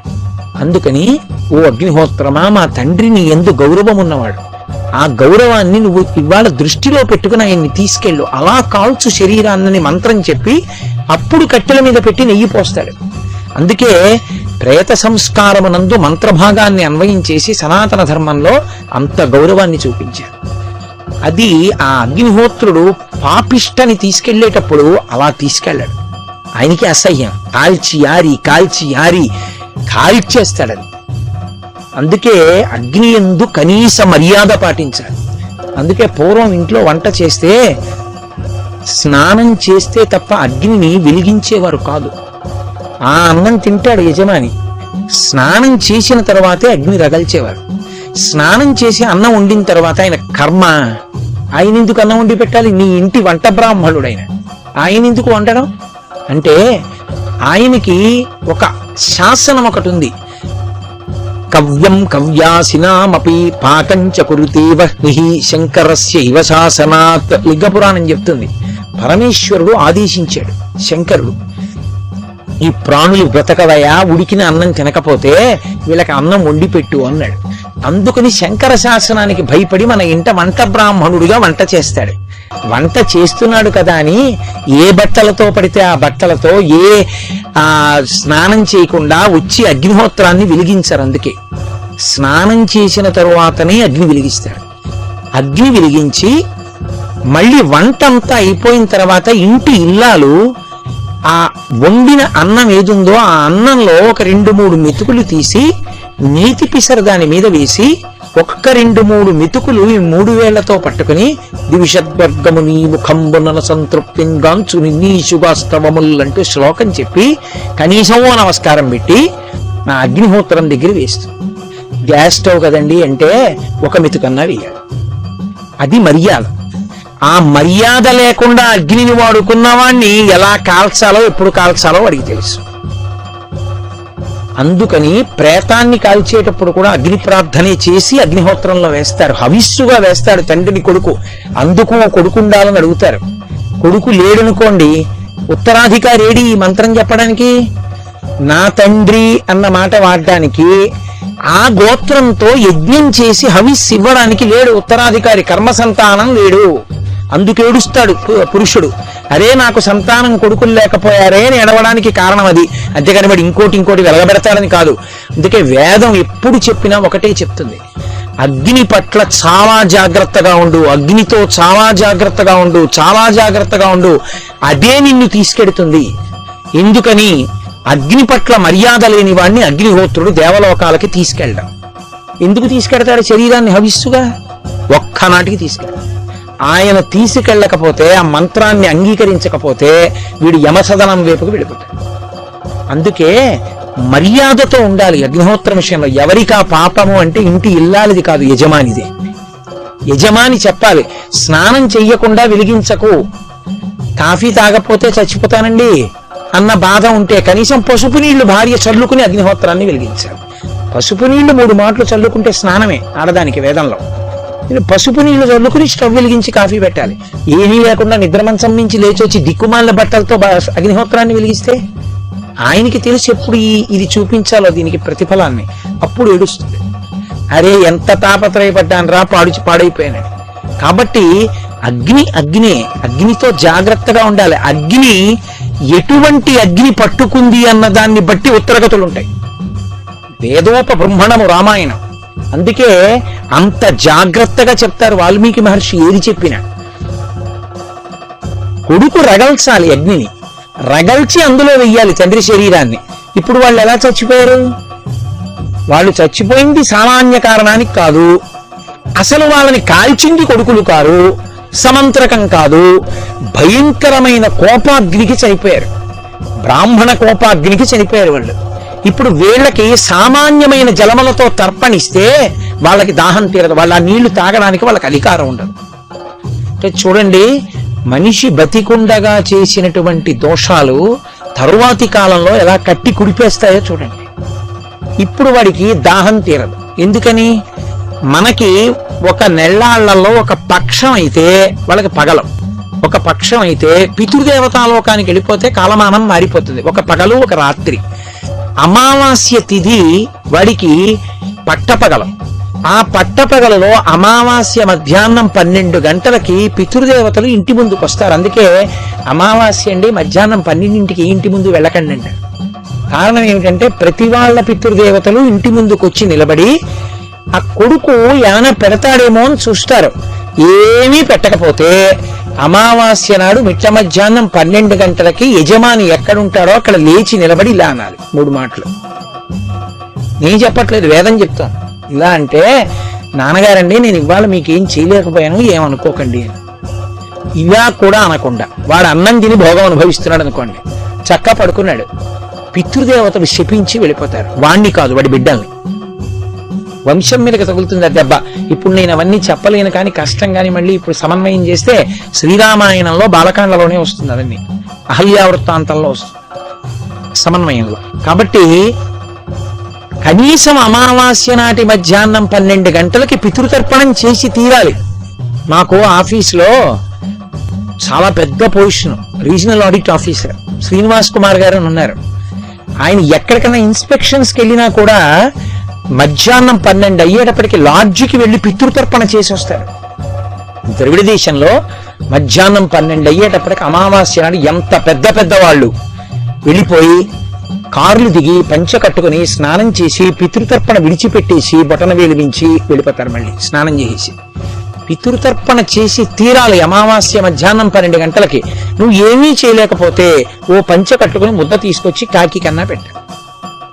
అసలు ప్రధానం ఏమిటంటే నీరు విడిచిపెట్టడం, జలతర్పణ చెయ్యాలి. వాళ్ళు దాహంతో వస్తారు ప్రధానంగా. అది కొడుకిస్తేనే తీరుతుంది, లేకపోతే తీరదు. అది ఎంఆర్ఓ ఆఫీస్లోనే రేషన్ కార్డు ఇచ్చినట్టు కొడుకు అదొక గొప్ప అధికారం. వాడే పొయ్యాలా నీళ్లు, ఇతరులు పోస్తే చెల్లదు. కాబట్టి లౌకికాగ్నికి కాలలేదు సగరులు, లౌకికాగ్ని చేత కాలలేదు. కాబట్టి వాళ్ళకి తీసుకొచ్చి మీరు భూమండలంలో ఉన్న ఏ నీటిని పోసినా వాళ్ళకి అందదది. అందకపోతే ఏమవుతుంది? జీవుడికి దాహం అంతేనండి. దాహం జీవుడిది. ఇది విడిచిపెట్టాక పితృదేవతా రూపంలో ఉన్నా నువ్వు ఇంత గొప్పగా పెంచుకున్నావు నీ పిల్లల్ని, నువ్వు బతికున్నప్పుడు అమావాస్య నాడు మీ నాన్నకి పోయిలే, నీ కొడుకు ఎందుకు పోస్తాడు? వాడు పోయాడు, వాడికి తెలియదు అసలు పొయ్యాలని కూడా. వాళ్ళ నాన్న ఎప్పుడన్నా పోస్తే కదా. అందుకని ఏడుస్తూ వచ్చి గుమ్మం దగ్గరికి ఏడుస్తూ వెళ్ళిపోతాడు. దాహం నాలుక పిడచ కట్టుకుపోతుంది. తద్దినన్నాడు కూడా పెట్టని ధర్మాత్ముడైతే వాడి గురించి చెప్పనక్కర్లేదు. కాబట్టి ఈ కొడుకు చేయడు, ఎందుకంటే అమావాస్య నాడు ఇవ్వడం తండ్రి అలవాటు చేసుకోలేదు. ఏ కొడుకు ఎక్కడి నుంచి వస్తుంది? కాబట్టి లౌకికాగ్ని చేత మరణించిన వాళ్ళు అయితేనే లౌకికమైన జలములు అంటే భూమి మీద ఉన్న జలముల చేత తర్పణ చెయ్యవచ్చు. లౌకికాగ్నితో కాలిన వాళ్ళు కాకపోతే మామూలుగా తర్పణతో వాళ్ళకి అందదు. వాళ్ళు చచ్చిపోయింది మామూలు అగ్నికి కాల్చబడిన వాళ్ళు కారు. వాళ్ళు మామూలు కారణానికి చనిపోలా. వాళ్ళు అపారమైనటువంటి క్రోధం, కపిల మహర్షి యొక్క కోపాగ్ని జ్వాలలకు మరణించారు. ఇప్పుడు వాళ్ళకి తర్పణ ఎలా ఇస్తాడు? తెలియక అంశుమంతుడు చూడగానే అయ్యయ్యయ్యయ్యో 60,000 మంది పినతండ్రులు ఏకకాలంలో చచ్చిపోయారు. కనీసం వాళ్ళకి తర్పణ ఇవ్వాలి. మిగిలిన కొడుకు నేను ఒకనే, వాళ్ళకి బిడ్డలు లేరు. మిగిలిన వాడెవరు? వాళ్ళకి అన్నగారు అసమంజసుడి కొడుకు అంశుమంతుడు. మా బాబాయిలు కదా, నాకెందుకని వెళ్ళిపోలేదు. అంటే పితృకార్యాన్ని ఎంత గౌరవించిందో చూడండి ఈ దేశం. కాబట్టి నేను నీళ్లు ఇవ్వాలని ముందు గుర్రాన్ని అక్కడ విడిచిపెట్టేసి పరిగెత్తి అక్కడ దగ్గరలో కనపడిన సరోవరంలో నీళ్లు తీసి బొటనవేలు నుంచి పోస్తున్నాడు. ఇలా వేస్తే ఈశ్వరుడికి, ఇలా పెడితే భిక్ష, ఇలా పెడితే పితృదేవతలకి. మీరు చెయ్యి ఎలా తిప్పారు అన్నదాన్ని బట్టి పెడుతుంది. అదేంటంటే అంతలా ఉంటుందా అని అనకండి. జంక్షన్ లో నిలబడిన పోలీస్ కానిస్టేబుల్ ఇలా అంటే మీరు ఆగుతున్నారా లేదా? ఓ పోలీస్ కానిస్టేబుల్ చేతి గుర్తుకే అంత గొప్ప శక్తి ఉంటే మీరు పితృదేవతలకి దేవతలకి ఇచ్చేటప్పుడు ఈ చెయ్యి తిరిగితే ఎటు వెళ్తుందో అటువైపే పెడతాయి. కనుక అది లక్షణం అంతే. మరి విధానం పితృదేవతలకి ఇస్తే ఇలా ఇవ్వాలి, భిక్ష పెడితే ఇలా పెట్టాలి. దేవతలకి ఈశ్వరుడికి పూజ చేసేటప్పుడు ఇలా తిరగాలి, అంతేగాని ఇలా పూజలు చేయకూడదు. దోషం అది. ఇలా పూజ లేనే లేదు అసలు. ఇలాగే నమః, మరి ఇంకెందుకు నమః చెప్పడం? నాది కాదు, నా మహ, నాది కాదు అని చెప్పడానికి ఇలా తిప్పి వేస్తారు. అసలు చెయ్యే తిరగకపోతే వాడు అదృష్టం, ఎప్పుడు అలవాట్లేదని గుర్తు. కాబట్టి ఇప్పుడు ఆయన గబగబా నీళ్లు తీసుకుని అంశుమంతుడు విడిచిపెడుతున్నాడు. వెంటనే అక్కడికి గరుత్మంతుడు వచ్చాడు. గరుత్మంతుడు వచ్చి, ఎందుకు రావాలి గరుత్మంతుడు? ఆయన చెల్లెలి పిల్లలేగా చనిపోయిన వాళ్ళు మేనల్లుడు చనిపోయారు. మేనల్లుడు వరసవాడే ఈయన కూడా ఒక రకంగా వచ్చి ఆయన అన్నాడు, నాయనా నువ్వు తొందరపడి నీళ్లు ఇస్తున్నావు, కానీ అలా ఇస్తే వాళ్ళకి అందదు. సుపర్ణవచనం శ్రుత్వా సోంశుమాన్ అతివీర్యవాన్ త్వరితం భయమాదాయ. ఆయన ఇలాంటి నీళ్లు మీ పితృదేవతలకు అందవురా, అలౌకికమైనటువంటి జలాలు భూమండలం మీద లేనటువంటి నీళ్లు తేవాలి. ఆ నీళ్లు దివ్య గంగగా ఆకాశంలో వెడుతోంది గంగ. ఆ గంగ భూమి మీదకి రావాలి. ఆ గంగ భూమి మీదకి వచ్చి పాతాళానికి వెళ్ళాలి. పాతాళానికి వెళ్లి బూది కుప్పల మీద ప్రవహించాలి. ప్రవహిస్తే మీ వాళ్ళ దాహాలు తీరి ఉత్తరగతులకు వెళ్ళిపోతారు. దాహం తీరి పునర్జన్మ కాదు, స్వర్గలోకానికి వెళ్ళిపోతారు గంగ తగిలితే. గంగ తగిలితే చాలు, బిందువు గంగ కాదు, గంగ బిందువు శరీరానికి తగిలితే చాలు, అంత శక్తి. కాబట్టి గంగని తీసుకురావాలి. ఇప్పుడు ఆ పనిందుకు కానీ గుర్రాన్ని తీసుకుని వెళ్ళిపో అంటే తరితం హయమాదాయ పునరాయాన్ మహాయశాహ. వీడు మహోత్సాహవంతుడు కాదు, అంశుమంతుడు. పెద్దలు చెప్పిన మాట వింటాడు. ఓ మనం లౌకిక జలములతో ఇస్తే పితృదేవతలకి తర్పణ అందదు. ఎందుచేత అంటే వీళ్ళు గొప్ప బ్రాహ్మణ కోపాగ్నికి మరణించారు. కాబట్టి గంగావతరణం చేయించాలి అని గుర్రాన్ని పట్టుకుని వెళ్ళిపోయి, ఇక్కడ మీకు అనుమానం రావచ్చు, మరి మైలు రాలేదా అండి అని. అంటే ఇలాంటి అనుమానాలే ఉంటాయి. ముందు రక్షాబంధనం కట్టుకుంటారు యజ్ఞం చేసినప్పుడు. ఒకసారి దీక్ష తీసుకున్నప్పుడు చేతికి రక్షాబంధనం ఉంటే ఇక వాడు ఏదైనా సరే వినకూడని శుభవార్త విన్నా ఇక వాడికి అశౌచం రాదు. వాడు మళ్ళీ ఆ రక్షాబంధనం విడిచిపెడితేనే అశౌచం. అందుకని యజ్ఞం చేసినప్పుడు రక్షాబంధనాన్ని సమంత్రకంగా కట్టేస్తారు. కట్టేస్తే అది ఉన్నంతసేపు ఇక వాడికి అశౌచం లేదు. అందుకని ఆ రక్షాబంధనానికి అశౌచం తెచ్చుకునే పనులు చేసుకోకూడదు. మళ్ళీ దీక్ష నియమం అందుకు పాటిస్తారు. ఇప్పుడు ఆ రక్షాబంధనం ఉంది కాబట్టి యజ్ఞ దీక్షితుడు కనుక సగర చక్రవర్తికి లేదు. అంశుమంతుడు కూడా దీక్షా కంకణంతో ఉన్నాడు కనుక దీనికి నియమపాలనం వరకు ప్రధానంగా ఉండవలసింది సగర చక్రవర్తికి. ఇప్పుడు ఈ గుర్రాన్ని తీసుకుని ఇంటికి వెళ్ళిపోయాడు. సగర చక్రవర్తి విన్నాడు 60,000 మంది కొడుకులు బూది కుప్పలైపోయారు, కానీ అశౌచం లేదు. అందుకని యజ్ఞాన్ని పూర్తి చేసేసాడు. పూర్ణాహుతి అయిపోయింది, యజ్ఞం అయిపోయింది. అంతఃపురానికి వచ్చాడు, బాధపడ్డాడు. 60,000 మంది కొడుకులు ఒక్కసారి పోయారని బాధ కాదు, జాతస్య హిధ్రువో మృత్యు, వెళ్ళిపోతారు. కానీ వీళ్ళు బ్రాహ్మణ కోపాగ్నికి చచ్చిపోయారు కాబట్టి ఇప్పుడు లౌకిక జలాలతో తర్పణ లేదు కాబట్టి వీళ్ళు దాహార్తితో కొట్టుకుంటూ అలా తిరుగుతూ ఉంటారు. అది చాలా భయంకరమైనటువంటి విషయం అండి. ఎందుకంటే లోకంలో కొన్ని మీరు వేదాంతర్భాగమైన విషయాలు కొన్ని వింటే ఆశ్చర్యపోతారు. ఏం చేశారన్నది కాదు, ధర్మాన్ని వదిలిపెట్టేసినటువంటిది చేసేసుకుంటూ వెళ్ళిపోయారనుకోండి. మీరు ధర్మం లేదు అందులో, చేశాడేదో. అప్పుడు ఏం చేస్తారంటే వాడిని ఎక్కడికి తీసుకొస్తారో తెలుసా అండి? వాడు మళ్ళీ పునర్జన్మ ఎత్తే వరకు వాడికి నీళ్ళు ఏమిస్తారంటే, ఎక్కడ కొడుకు శరీరంలో వెంట్రుకలు బాగా ఉంటాయో అక్కడి నుంచి పడిన నీటి చుక్కలు పట్టి తాగనిస్తారు. నేను చెప్పక్కర్లేదు ఇంకా. అదేంటి భుజమూలములు, సంకలలో ఉన్నటువంటి నీళ్లు అటువంటివి, ఇంకంతకన్నా ఎక్కువ వర్ణం అటువంటి నీళ్లు తాగిస్తారు. అందుకే ధర్మము ప్రధానం, శాస్త్రం ప్రధానం. ధర్మము శాస్త్రము విడిచిపెట్టి మీరు చేస్తే ఉపద్రవం తెస్తుంది, మీకేం ఉపకారం తేదది. అందుకే శాస్త్రం ఎరిగి చెయ్యాలి తప్ప శాస్త్రాన్ని విడిచిపెట్టి చేయకూడదు పనులు. కాబట్టి ఇప్పుడు వెళ్ళిపోయాడు, పాపం బాధపడ్డాడు సగర చక్రవర్తి. గంగని తీసుకురావాలి, ఎలా తీసుకొస్తాను, ఎలా కుదురుతుంది? ఆకాశంలో గంగ ఎలా వస్తుంది? స్వర్గలోకంలో గంగ. బెంగ పెట్టుకున్నాడు. కొన్నాళ్ళకి శరీరం వదిలిపెట్టేశాడు. అంశుమంతుడు రాజయ్యాడు. అంశుమంతుడు బతికున్నంత కాలం ఇదే ఆలోచించాడు. 1000 సంవత్సరములు బతికారు. ఇక్ష్వాకు వంశం త్రేతాయుగంలో ఒక్క దశరథుడు 60,000 సంవత్సరములు. ఇన్ని వేల ఏళ్ళు బాధపడ్డాడు. అరే ఎలాగరా నా పితృదేవతలకి తరింప చేయడం, ఎలా వస్తుంది గంగ? ఆలోచించాడు. ఏం చేసినా గంగను తీసుకురావడానికి అవకాశం లేదు. కాబట్టి ఆయన కూడా బెంగ పెట్టుకుని అలా శరీరాన్ని నడిపించి రాజ్య పరిపాలన ధార్మికంగా చేసి రాజ్యం వదిలేసి ఆ తర్వాత శరీరాన్ని వదిలి స్వర్గలోకానికి వెళ్ళిపోయాడు. వీళ్ళు అలాగే తిరుగుతున్నారు. వీళ్ళ తర్వాత వాళ్ళు వెళ్ళిపోతున్నారు స్వర్గానికి. ఒక్క మహోత్సాహం, అపారమైన ఉత్సాహం ఎంత ప్రమాదం తెచ్చిందో చూడండి. చెయ్యొచ్చా చేయకూడదా చూడకుండా చేసే పనిలే మహోత్సాహం. కాబట్టి ఇప్పుడు ఎలా, ఏం చేస్తే బాగుంటుంది? పాపమా అంశుమంతుడు వెళ్ళిపోయాడు. తర్వాత దిలీపుడు వచ్చాడు, మహానుభావుడు దిలీపుడు. ఆయన చాలా కాలం ఆలోచించాడు. దిలీపుడు రాజ్యం చేశాడు, ఆయన శరీరం వదిలిపెట్టేశాడు. ఆయన గంగని తేలేడు. వంశంలో తర్వాత వాళ్ళు వెళ్ళిపోతున్నారు. గంగా అవతరణం లేదు కాబట్టి వాళ్ళు దాహంతో అలాగే తిరుగుతున్నారు. ఇప్పుడు భగీరథుడు జన్మించాడు. ఆయన సింహాసనాన్ని మంత్రులకు అప్పజెప్పి, బిడ్డలు లేరు ఆయనకి, వంశం లేదు, 2 బెంగలు. అయ్యో ఇక్ష్వాకు వంశం ఆగిపోయింది. 2 పితృదేవతలు చూస్తే అలా తిరుగుతున్నారు దాహంతో. పితృదేవతానుగ్రహం ఉంటే తప్ప వంశం నడవదు, అదో ఇబ్బంది ఉంది మళ్ళీ.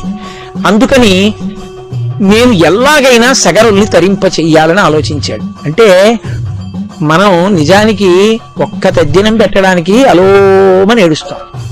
నిజంగా పితృకార్యానికి ఎంత జాగ్రత్త ఇచ్చారో, ఎంత జాగ్రత్తగా బతికారో, ధర్మవైక్లభ్యం కలగకుండా దేవతారాధన, పితృదేవతారాధన ఎంత గొప్పగా చేశారో సనాతన ధర్మంలో. అసలు వింటుంటేనే రామాయణం పులకరింతలొచ్చి ఓ మనం ఇలా బ్రతకాలన్నమాట అనిపిస్తుంది. కాబట్టి ఇప్పుడు భగీరథుడు గోకర్ణ క్షేత్రానికి వెళ్ళాడు. బొటనవేలు మీద నిలబడి కొన్ని వేల సంవత్సరములు ఊర్ధ్వబాహు పంచతపాహ మాసాహారో జితేంద్రియ తస్య వర్ష సహస్రాణి భూరే తపసి తిష్ఠితః. ఊర్ధ్వబాహు, ఇలా రెండు చేతులు పైకెత్తి పెట్టి, అదేం తేలికనుకుంటారు, ఇలా పెడితే బానే ఉంటుంది, ఓ పావుగంట పెట్టండి తెలుస్తుంది. ఇవన్నీ లాగేస్తాయి. రెండు చేతులు పైకెత్తి పంచాగ్నిహోత్ర తపస్సు చేశాడు. అంటే 4 వైపులా అగ్నిహోత్రాన్ని పెట్టుకుంటారు. కళ్ళు ఇలా సూర్యుడినే చూస్తారు, అంటే అసలు ఆ కళ్ళంతా బడలిపోతాయి. నిలబడింది కాలి బొటన వేలు మీద నిలబడ్డాడు. నెలకి ఒక్కసారి ఆహారం తినేవాడు. అంత ఘోరమైన తపస్సు చేశాడు బ్రహ్మగారి కోసం. అంత గొప్ప తపస్సు చేసి 1000 సంవత్సరములు చేశాడు. చేస్తే ఎవరి కోసం? తన కోసం కాదు, పితృదేవతల్ని తరింప చేయడం కోసం. చతుర్ముఖ బ్రహ్మగారు దేవతలతో కలిసి హంసవాహనం మీద వచ్చాడు. వచ్చి నాయన ఏం కావాలరా, ఇంత ఘోరమైన తపస్సు చేస్తున్నావు అన్నాడు. మహానుభావ, నాకు 2 కోరికలు. ఒకటి, ఇక్ష్వాకు వంశం ఆగిపోకుండా తంతువుగా నడవాలి. ఎప్పుడూ మా వంశంలో మగపిల్లల కోసం బెంగే, ఇక ముందు ఆ బెంగ ఉండకూడదు, నా వంశం నడవాలి. తథాస్తు. నీకు బిడ్డలు జన్మిస్తారు, ఇక్ష్వాకు వంశం అప్రతిహతంగా నడుస్తుంది. ఇంకేం కావాలి? మా పితృదేవతలు ఇత పూర్వం మాకు ముందు పడిపోయిన పితరులు కనీసం వాళ్ళకి ఉదకం కూడా లేదు, లేక దాహంతో తిరుగుతున్నారు సగరులు 60,000 మంది. వాళ్ళని తరింప చేయడానికి గంగని విడిచిపెట్టు పైనుంచి కిందకంటే. ఆయన అన్నాడు, గంగాయాః పతనం రాజం పృథివీ న సహిష్యతి తాం వై ధారయితుం శూలినాన్యం పశ్యామి శూలినః నాహం పశ్యామి శూలినః. నాయన, గంగ కాని ఆకాశంలోంచి కింద పడితే దాన్ని పట్టగలిగిన వాడు లేడు. ఇలా కింద పడిన ఉత్తర క్షణంలో ఈ భూమి అంతా బ్రద్దలైపోతుంది. కాబట్టి గంగని విడిచిపెట్టడం కుదరదు, అది నేను అనుమతించే విషయం కాదు. పైగా ఇంత బాధపడుతున్నావు కాబట్టి నీకు నేను ఒక్క విషయం చెప్తాను. ఈ లోకం మొత్తం మీద భూమి దెబ్బ తినకుండా గంగని పట్టగలిగిన సమర్థుడు ఒక్కడే ఒక్కడున్నాడు, పరమశివుడు ఒక్కడే పట్టగలడు. ఆయనని నేను ఆజ్ఞాపించలేను, ఆయన నాకే తండ్రి, నాకే దైవం. నేను ఆయన్ని ఎలా ఆజ్ఞాపిస్తాను? ఆయన్ని వచ్చి చేయమని చెప్తానా? మీరు పట్టండి అంటానా?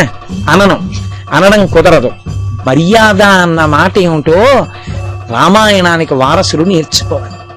కొన్ని పనులుంటాయి, కొన్ని పనులు మర్యాద అన్నది, భక్తి అన్నది దాని చేత ప్రకటనమవుతుంది. గురువు గారిని ఇలా తప్పట్లు కొట్టి అన్నారనుకోండి, ఇంకేడు మర్యాద? మహాభారతం మీరు చూడండి, ద్రోణాచార్యుల వారు అర్జునుడితో యుద్ధం చేయడానికే వస్తాడు.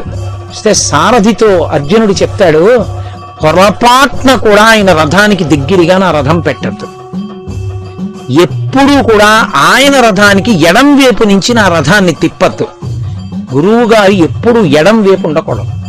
ఆయన పూజనీయుడు కనుక ఆయన ఎప్పుడు నా కుడి భుజం వైపుకే ఉండాలి రథం తిరిగేటప్పుడు. ఆయన ఒక బాణం వేస్తే నేను ఒక బాణమే వేస్తా, ఆయన 2 బాణాలు వేస్తే నేను 2 బాణాలు వేస్తా. ఆయన నన్ను దాటి వెళ్ళిపోవాలి తప్ప పౌరుషంగా ఆయన్ని దాటి నేను వెళ్ళను.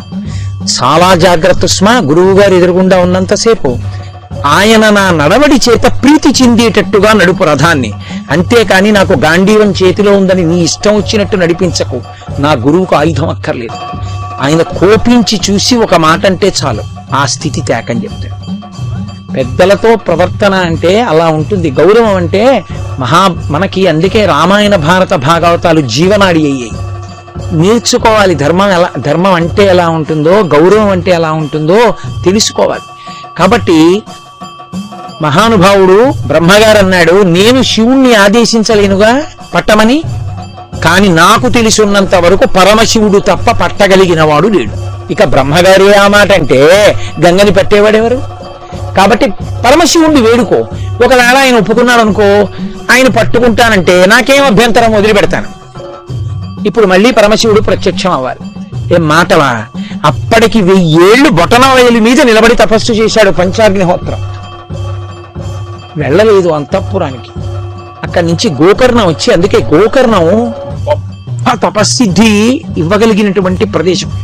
పుణ్య ప్రదేశాల్లో గోకర్ణం ఒకటి. దక్షిణ దేశంలో గోకర్ణం లాంటి క్షేత్రం చాలా అరుదు. అద్భుతమైన క్షేత్రం గోకర్ణం.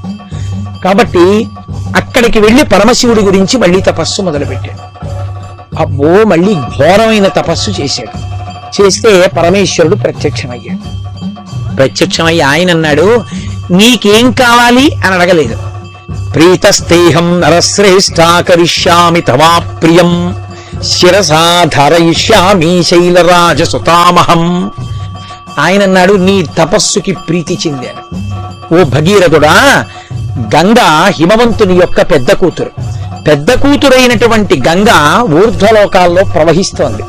ఆమెని వదిలిపెట్టమను, నేను పట్టుకుంటాను. అంటే ఆయన అన్నాడు, ఎక్కడ నిలబడతారు మీరు పట్టుకోవడానికని? హిమాలయ పర్వతాల మీదకొచ్చి బిందు సరోవరం దగ్గర నిలబడతారు. ఆ గంగావతరణం అసలు ఒక అద్భుతమైన దృశ్యం. అటో కాలు ఇటో కాలు ఎడంగా పెట్టి ఆ పిలిచర్మం కట్టుకుని ఆ ఏనుగుతోలు వేసుకుని 2 చేతులు ఇలా పెట్టి పైనుంచి గంగ పడితే పట్టుకుందామని ఇలా చూస్తూ ఉంటాడు. ఇలా చూస్తూ ఉంటాడు. ఆ గంగావతరణ సందర్భంలో శివమూర్తిని మీరు చూసి తీరాలి. అలా నిలబడి ఉంటే ఎంతకీ పడదు గంగ. ఏమి ఎందుకు పట్టలేదని ఆశ్చర్యపోయాడు. బ్రహ్మగారు ఆదేశించారు గంగని. ఆయన శివుణ్ణి వేరుకున్నాడు. శివుడు నిలబడ్డాడు బిందు సరోవరంలో. వెళ్ళిపడన్నాడు. ఆవిడంది వెర్రివాడు, పిచ్చివాడు, తెలియక నిలబడ్డాడు. అలాగా నేను పడితే తట్టుకుంటాడా? ఈడ్చేస్తాను శివుణ్ణి. శివుడితో పాటు భూమిని లాగేస్తా పాతాళానికి. బద్దలైపోతుంది భూమి. నేను పైనుంచి పడితే మొసళ్లతో, రాక్షసులతో, కూర్మాలతో, చేపలతో నేను పైనుంచి పడుతుంటే తడుకులతో, మెరుపులతో మేఘమండలం పడిపోతున్నట్టుంటుంది. అందుకని పట్టుకోలేడు. తెలియక నించున్నాడు. తప్పు, ఉద్ధతితో మాట్లాడుతున్నావు, పైనుంచి కింద పడు అన్నాడు. అంటే గంగ పైనుంచి కింద పడుతూ అనుకుందిట మనసులో, ఏమిటో వెర్రేడలా నించుని చూస్తున్నాడు. ఆ జటాజూటం మీద నేను పడితే తల అదిరిపోయి తల బద్దలై కింద పడిపోతాడు. ఈడ్చేస్తాను, నన్ను పట్టుకుంటానని మొనగాళ్ళ నించున్నాడు అనుకుంది. ఆ పైనుంచి కింద పడే ముందు అహంకరించినటువంటి గంగ యొక్క మనసులో ఉన్న భావనని పసిగట్టాడు పరమేశ్వరుడు. ఓహో, నేనే పట్టలేను, నన్నే ఈడుస్తానంటోంది, చూద్దాం ఏమిటో అనుకున్నాడు. అనుకుని జటాజూటాన్ని, ఆయన జటాజూటం అంటే వ్యోమవత్యర్థదేహాయ దక్షిణామూర్తయే నమః. ఆకాశం ఎంత ఉంటుందో అదంతా ఆయన జటాజూటం. పెద్ద జటాజూటాన్ని పెంచాడు. అంతే. గగనా శంకర స్థిత తతోధరణిమాశ్రిత. ఆవిడొచ్చి సాకథం చిన్మహింగంతుం న శక్నోద్యత్నమాస్థిత నైవ నిర్గమనం లేభే జటామండల మోహిత. ఆ పైనుంచి మొసళ్లతో, రాక్షసులతో, పెద్ద పెద్ద తాబేళ్లతో, చేపలతో వచ్చి ఆ గంగ తెల్లగా మెరిసిపోతూ జలధారలు ఆయన యొక్క ఆ జటాజూటంలో పడిపోతున్నాయి. కొన్ని సంవత్సరాలు గడిచిపోయింది. తిరుగుతూనే ఉంది జటాజూటంలో. ఎంత వేగంగా తిరిగినా, ఎంత పెరిగిపోతున్నా జలధార అందులోంచి ఒక చుక్క కూడా పైనుంచి కింద పడలేదు. అహంకరించిందిగా ఈడ్చేస్తానని కట్టేశాడు. అందులో తిరుగుతోంది. దాన్ని ప్రార్థన చేశాడు రావణాసురుడు. ఇక్కడే ఆయన జీవితంలో కోరిక ఒకటి అడిగాడు. కదా నిలింప నిర్జరీ నికుంజకోట రేవసన్ విముక్త దుర్మతి సదా శిరస్తమంజలిం వహన్ విముక్తలోలలోచనల్లలాటపాల లగ్నక శివేతి మంత్రముచ్చర సదా సుఖీ భవామ్యహం అన్నాడు.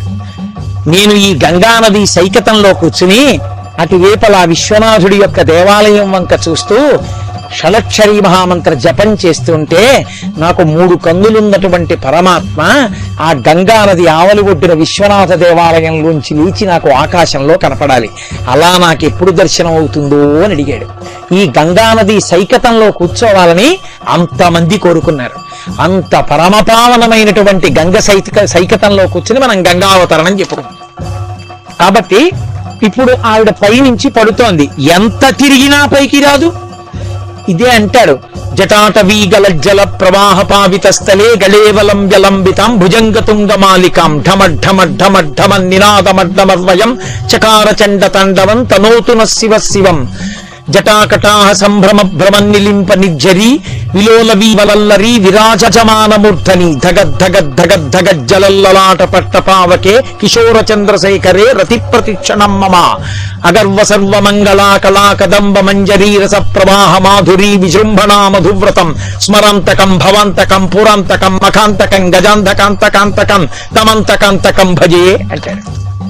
ఆ జటాజూటంలో ఒక బిందెలో నీళ్లు ఎలా తిరుగుతాయో అలా ఆయన నర్తన చేస్తుంటే, తాండవం చేస్తుంటే ఆ నీళ్లు తిరుగుతుంటాయిట. ఆ నీటికి తడిసినటువంటి జటలు అరుణ జటేశ్వరుడని తడికి తడిసిపోయి ఎర్రటి జటలు ఇలా వేలాడుతుంటాయి. అటువంటి పరమేశ్వరుడు ఆ గంగని కట్టేసి ఉంచేశాడు. ఆయన ఇలా నిలబడ్డాడు. ఈ చమత్కారం చూడ్డానికి, ఈ ఆశ్చర్యం చూడ్డానికి 33 కోట్ల మంది దేవతలు నిలబడి చూస్తున్నారు. ఏమి ఆశ్చర్యం రా, ఇలా పడిపోతోంది గంగా, ఒక చుక్క కింద పట్టలేదు, కట్టేశాడు పరమేశ్వరుడు. పాపం అవతల ఉన్న శిఖరం మీద భగీరథుడు నిలబడ్డాడు. గంగ కిందకు వస్తుంది, పాతాళానికి తీసుకెళ్తాడు. కొన్ని ఏళ్లు గడిచిపోయింది, ఆయన తలలో పడ్డం కనబడుతోంది, కింద పడ్డం కనబట్టలేదు. కనీసం ఓ చుక్క ఇలా పక్క నుంచి జారట్లేదు.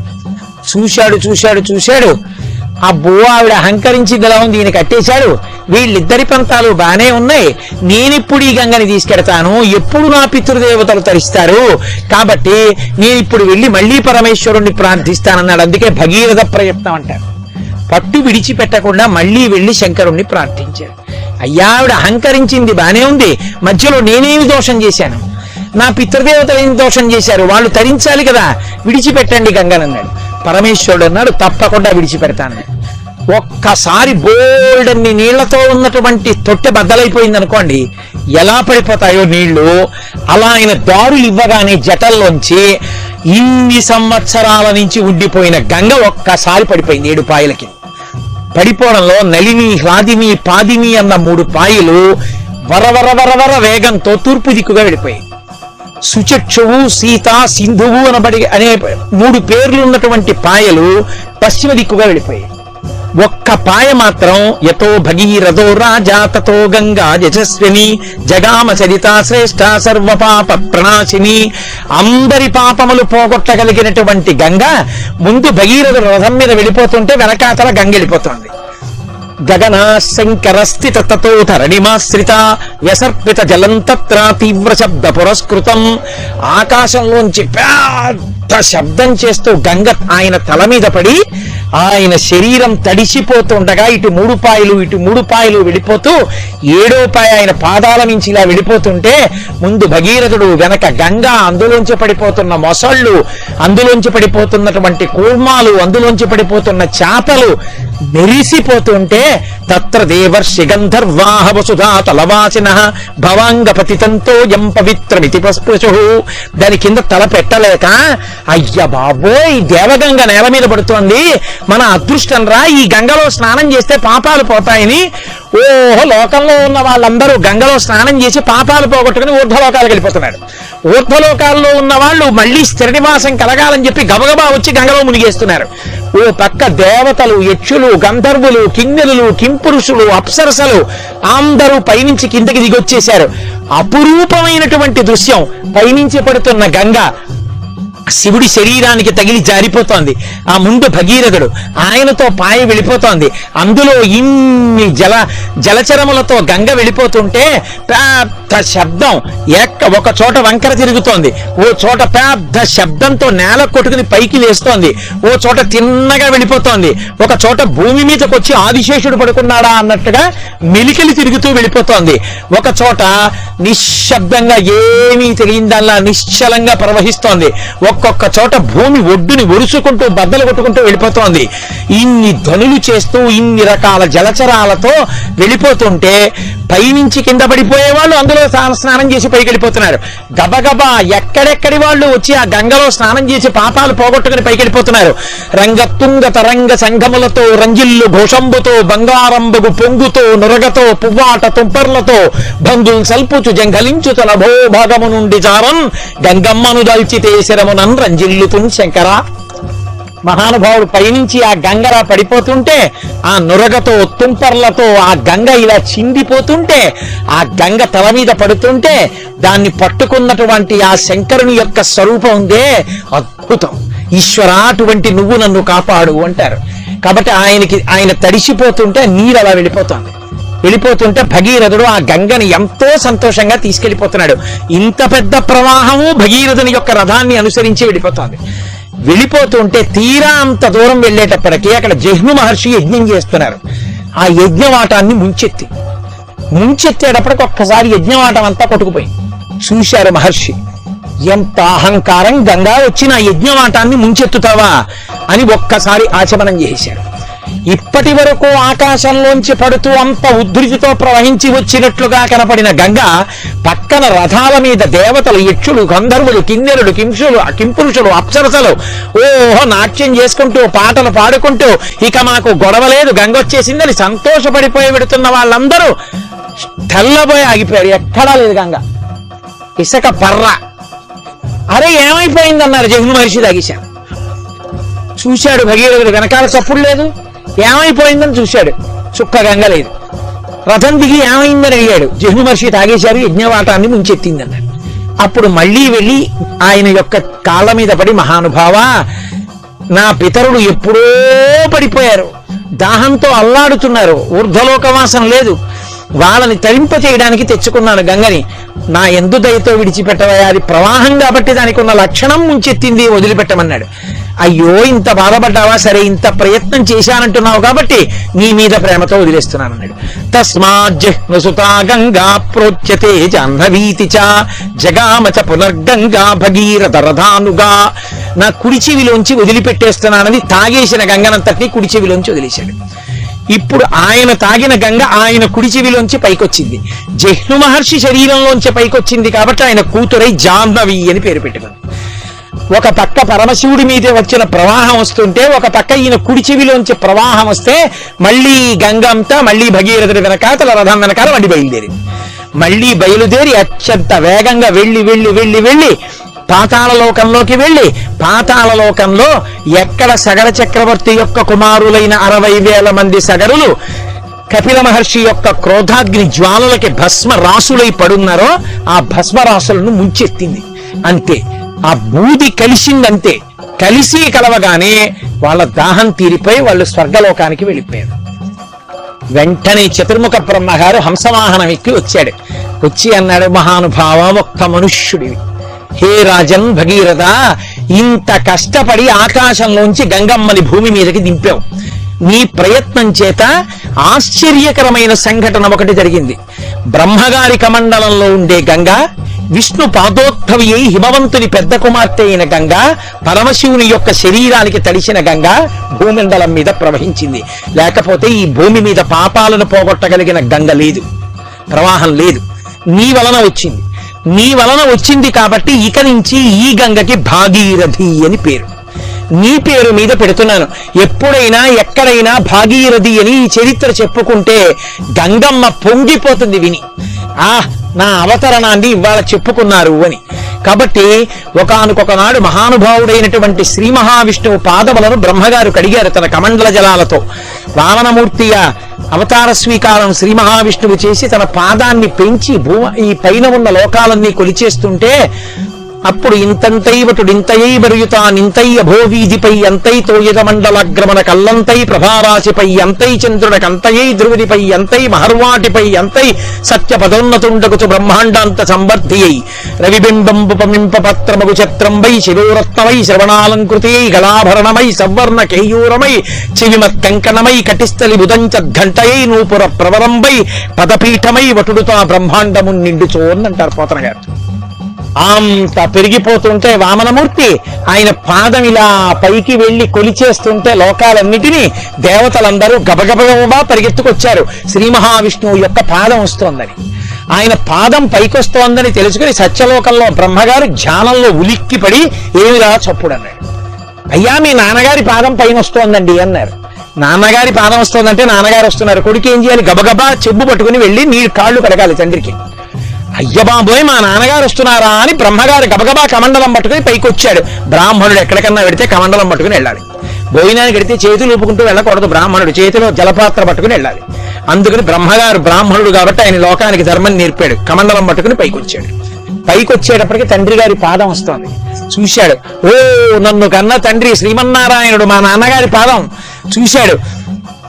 తన పుట్టిల్లెద పొమ్మటంచునజుడు తన్నాభి పంకేరుహంబు నిరీక్షించి నటించి ఉన్నత పదంబున్గాంచి తత్పాదశేతనముంచేస కమండలోదకములను చల్లించి తత్తోయముల్ వినివీధిన్ ప్రవహించదేవనదిగా విశ్వాత్మ కీర్తి ప్రభ. ఆనాడు బ్రహ్మగారు తన కమండల జలాల్ని శ్రీమన్నారాయణ పాదముల మీద పోసి కడిగాడు. కడిగితే ఆయన పాదోద్భవి అయి ఆయన కాళ్లు కడిగిన జలాలు దేవగంగగా హిమవంతుని యొక్క పెద్ద కుమార్తెగా ప్రవహించాయి. బ్రహ్మగారి కమండల జలాలు, నారాయణుని పాదములు కడిగిన జలాలు, హిమవంతుని పెద్ద కుమార్తెగా ఆవిర్భవించిన జలాలు, శ్రీ పరమేశ్వరుని యొక్క శరీరాన్ని తడిసిన జలాలు ఈ గంగా జలాలు. ముగ్గురు మూర్తుల యొక్క శరీరమును స్పృశించినవి. ఏ మహానుభావుడు భవుడో, ఏ మహానుభావుడు హరుడో, ఏ మహానుభావుడు శంకరుడో, ఎవరు సదాశివుడో అటువంటి ఆయన శరీరాన్ని ఆపాదమస్తకం తాకి వచ్చిన గంగ. అందుకే గంగని ముట్టుకుంటే చాలు. భగవద్గీత కించిదీత గంగాజల కణికాపీత సకృత ప్రియేణ మురారి సమర్చ క్రియతే తస్య యమేన చర్చ అన్నారు శంకర భగవత్పాదులు. రోజు అక్కర్లేదు, జీవితంలో ఒక్క మాట ఎవడైనా గంగలో ఒక్క చుక్క ఇలా నోట్లో వేసుకుంటే వాడు ఖాయంగా ఉత్తమగతులు పొందుతాడు. గంగా జలములకు ఆ శక్తి ఉంది. అందుకే సనాతన ధర్మానికి అంతటికీ కూడా జీవనాడి గంగా నది. వేదంలో స్మృతులు ఒక మాట చెప్తాయి, మిగిలిన నదులలో మజ్జనము చేస్తే అంటే తల ముంచి స్నానం చేస్తే ఫలితం. గంగానది విషయంలో స్నానం వరకు కూడా వెళ్ళక్కర్లేదు.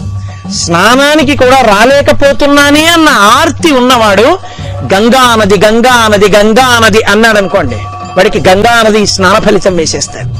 అందుకే సనాతన ధర్మంలో ఇప్పటికీ కూడా స్నానం చేస్తే ఆ నీళ్లు నేను పంపులో పట్టుకున్న నీళ్లు స్నానం చేస్తున్నానని చేయరు. మొదటి పేరు ఎవరిది అంటే గంగమ్మది. గంగే చ యమునే చైవ గోదావరి సరస్వతి నర్మదే సింధు కావేర్యౌ జలేస్మిన్ సన్నిధిం కురు. లోకంలో 2 గంగలు ఉన్నాయి. ఒకటి మీద పోసుకుంటే పవిత్రం చేసేది, ఒకటి చెవిలో కెడితే పవిత్రం చేసేది. మీద పోసుకుంటే పవిత్రం చేయగలిగిన గంగ ఈ గంగ. చెవిలో కెడితే పవిత్రం చేయగలిగిన గంగ శంకర భగవత్పాదుల నోటి నుంచి వచ్చిన మాట.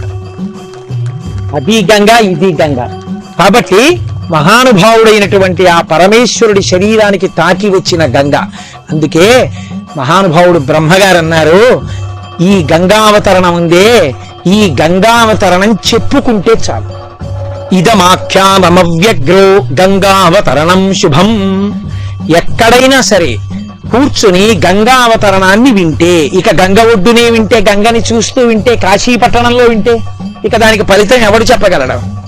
కాబట్టి ఇదమాఖ్యానమవ్యగ్రో, కోపం లేకుండా, క్రోధం లేకుండా, మనసులో అక్కసు పెట్టుకోకుండా, వీడు చెప్పడం మనం విన్నమా అనుకోకుండా, వీడి అసాధ్యం కూడా వీడి చెప్తే వినవలసి వచ్చింది అని ఏడుస్తూ వినకుండా పరమ పవిత్రమైన హృదయంతో వింటే ఇదమాఖ్యానమవ్యగ్రో గంగావతరణం శుభం. ఆ గంగావతరణాన్ని ఎవడైతే విన్నాడో అటువంటి వాడికి సమస్తమైనటువంటి పాపములు నశించిపోయి వాడు సర్వాన్ కామానవాప్నుయాత్. ఆయనకి ఏ ఉత్తమమైన కోర్కెలున్నాయో ఆ కోర్కెలన్నీ తీరుతాయి. సరికదా? ధన్యం యశస్యమాయుష్యం. గంగావతరణాన్ని ఎక్కడైనా చెప్పుకున్నా, గంగావతరణాన్ని ఎక్కడైనా విన్నా ఉత్తర క్షణంలో కొన్ని సిద్ధిస్తాయి. ధన్యం, వాడు ధన్యుడవుతాడు జీవితం. అప్పటి వరకు ధన్యుడు అని చెప్పడానికి ఆస్కారం లేదు. ఏనాడు గంగావతరణం విన్నాడో ఆనాడు వాడు ధన్యుడు. ధన్యం యశస్వం, వాడు కీర్తివంతుడవుతాడు. ఎవడు గంగావతరణం విన్నాడో వాడు కీర్తి గ్రహిస్తాడు. ఆయుష్యం, ఎక్కడైనా ఉపద్రవాలు తనకి తెలియకుండా తన జాతకంలో మధ్యలో తాను శరీరం విడిచిపెట్టవలసినటువంటి ఉపద్రవంతో కూడుకున్నటువంటి అపమృత్యు దోషం తరువుకొస్తుంటే గంగావతరణం కథ విన్న వాడికి అది తొలగిపోతుంది. పుత్రం స్వర్గమతీవచ, కొడుకులు పుడతారు. ఉన్న కొడుకులకి అపమృత్యు దోషం లేకుండా దీర్ఘాయుష్మంతులై పుత్రపౌత్రాదులతో సంతోషంగా ఉంటాడు. ఈ శరీరం పడిపోయిన తరువాత తప్పకుండా స్వర్గలోకాన్ని చేరుకుంటాడు. స్వర్గమతీవచ. అందుకే యశ్రావయతి విప్రేషు, బ్రాహ్మణుడైనటువంటి వాణ్ణి చక్కగా ఆ గంగావతరణాన్ని పరమ భక్తితో చెప్పేటటువంటి వాణ్ణి తెచ్చి ఉన్నతాసనం మీద కూర్చోబెట్టుకుని బ్రాహ్మణులు మిగిలినటువంటి యశ్రావయతి విప్రేషు క్షత్రియేష్వితరేషు చ, మహారాజులు కాని, బ్రాహ్మణులు కాని, ఇతరులు కాని ఎవరైతే గంగావతరణాన్ని పరమ భక్తి శ్రద్ధలతో విని సంతోషిస్తున్నారో అలా విన్న ఉత్తర క్షణంలో ఒకటి జరుగుతుంది. ఇంతకాలం అమావాస్య నాడు జలతర్పణ చేయకపోయినా, తద్దినాలు పెట్టకపోయినా, నా ఉద్దేశం మానేసి గంగావతరణం వినమని కాదు, తెలియక పొరపాటు జరిగితే ఇది విన్న ఉత్తర క్షణంలో ప్రియంతే పితరస్తస్య, పితృదేవతలు ఎంతో సంతోషపడిపోతారట. మా వాడు గంగావతరణం విన్నాడు రా, ఇవాళ పరమశ్రద్ధతో ఇవాళ మా వాడు గంగకి నమస్కరించాడు రా అని పొంగిపోతారట. ప్రియంతే పితరస్తస్య ప్రియంతే దైవతాని చ. 33 కోట్ల మంది దేవతలు సంతోషిస్తారట గంగావతరణాన్ని వింటే. అందుకని ఇటువంటి పరమ పవిత్రమైనటువంటి ఆఖ్యానమును ఎవడు విన్నాడో వాళ్ళందరూ ధన్యులు. కాబట్టి ఆ గంగావతరణాన్ని ఎక్కడో కూర్చుని చెప్పి అబ్బా మనం ఇక్కడే ఉన్నామని సంతోషం కలిగినా కళ్ళ ముందు గంగ లేకుండా చెప్పడం ఎందుకు, గంగ ఒడ్డునే కూర్చుని చెప్పుకుంటే. ఈ గంగ ఒడ్డున భాగవతం జరిగింది. ఈ గంగ ఒడ్డునే ఎందరో యజ్ఞయాగాదులు చేశారు. ఈ గంగ ఒడ్డునే ముక్తి మంటపంలో కూర్చుని వ్యాసుడు ప్రతిరోజు శివమహాపురాణాన్ని ప్రవచనం చేశాడు. ఈ గంగ ఒడ్డునే పరీక్షిన్ మహారాజు గారు ఒకానొక నాడు ప్రాయోపవేశం చేశాడు. చేసి అమ్మా అని పిలిచిన నరు పొమ్మా అని ముక్తి కడకు బుత్తువట. లెమ్మా నీ రూపముతో రమా నాకెదురంగ గంగ రమ్యతరంగా అని అడిగాడు. అమ్మా అంటే చాలట. అందుకే మీరు చూడండి, గోదావరమ్మ యమునమ్మ అనరు, గంగమ్మ అంటారు. గంగ ఈ జాతి జీవన స్రవంతిలో తల్లి స్థానాన్ని పొందింది. గంగమ్మ గంగమ్మ అంటాం మనం. పేరు కూడా పెట్టుకుంటుంటారు కొంతమంది, నది పేరు పెట్టుకోకూడదు అనుకోండి. కాబట్టి అమ్మా అని పిలిచిన నరు ఎవరైనా ఆవిడ దగ్గరికి వెళ్ళి అమ్మా అని ఒకసారి గట్టిగా అంటే చాలట. వెంటనే ఆవిడ అందుట పొమ్మా అని ముక్తి కడకు బుత్తువట. పోరా ఇచ్చేశాను, పాపాలన్నీ నేను తీసేసుకున్నానులే అని మోక్షానికి పంపించేస్తుంట. పొమ్మా అని ముక్తి కడకు బుత్తువట. లెమ్మా నీ రూపముతో అమ్మా నీటి ప్రవాహంగా చూస్తున్నాను, ఒక్కసారి నీ రూపంతో పైకి లేవా. హరిద్వార్లో ఉంటుంది మొసల మీద కూర్చుని తల్లి, ఎంత గొప్పగా ఉంటుందో ఆ మూర్తి. నేను ప్రత్యేకం అద్భుతమైన ఆ మూర్తి రూపాన్ని తెప్పించుకుని మా ఇంట్లో పెట్టుకున్నాను కూడా, అప్పుడప్పుడు చూసి సంతోషిస్తూ ఉంటాను. కాబట్టి ఆ తల్లి లెమ్మా నీ రూపముతో రమ్మా నాకెదురంగ గంగ రమ్యతరంగ, ఒక్కసారి ఆ రమ్యతరంగములు కలిగిన తల్లి ఒక్కసారి లేచి రావా నాకు ఎదురకుండా అని అడుగుతారు. మనకి శాస్త్రంలో ఒక మాట చెప్తారు, గంగా నది గంగా నది గంగా నది ఎనుచు రే పడక మేల్కొనుచో గంగ నుతియించు నెవ్వడు భంగించునతని సమస్త పాపక చెయ్యమున్. ఎవరైనా సరే నిద్ర లేవగానే మంచం నుంచి కాలు కింద పెట్టే ముందు గంగా నది గంగా నది గంగా నది అన్నాడు అనుకోండి, ముందు లేస్తుండగానే కళ్ళు తెరుస్తూ 3 మాటలు శ్రీహరి శ్రీహరి శ్రీహరి అనాలి. రాత్రి నిద్రపోయే ముందు శివా శివా శివా అనాలి.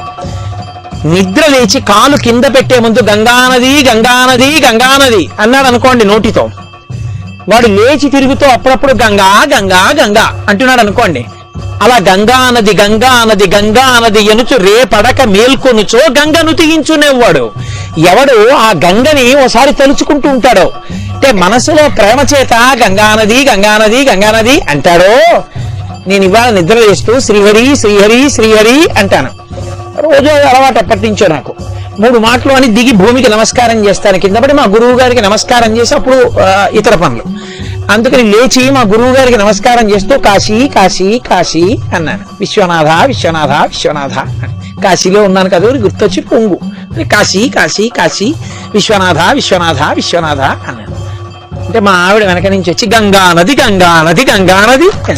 ఓహో ఇవాళ గంగావతరణం కదా, నేనన్నా మర్చిపోయానేమో కానీ దీని పొంగిది మర్చిపోలేదు అనుకున్నాను అని ఆ సంతోషం పుడికిపుచ్చుకుని నేను కూడా గంగా నది గంగా నది గంగా నది అన్నాను.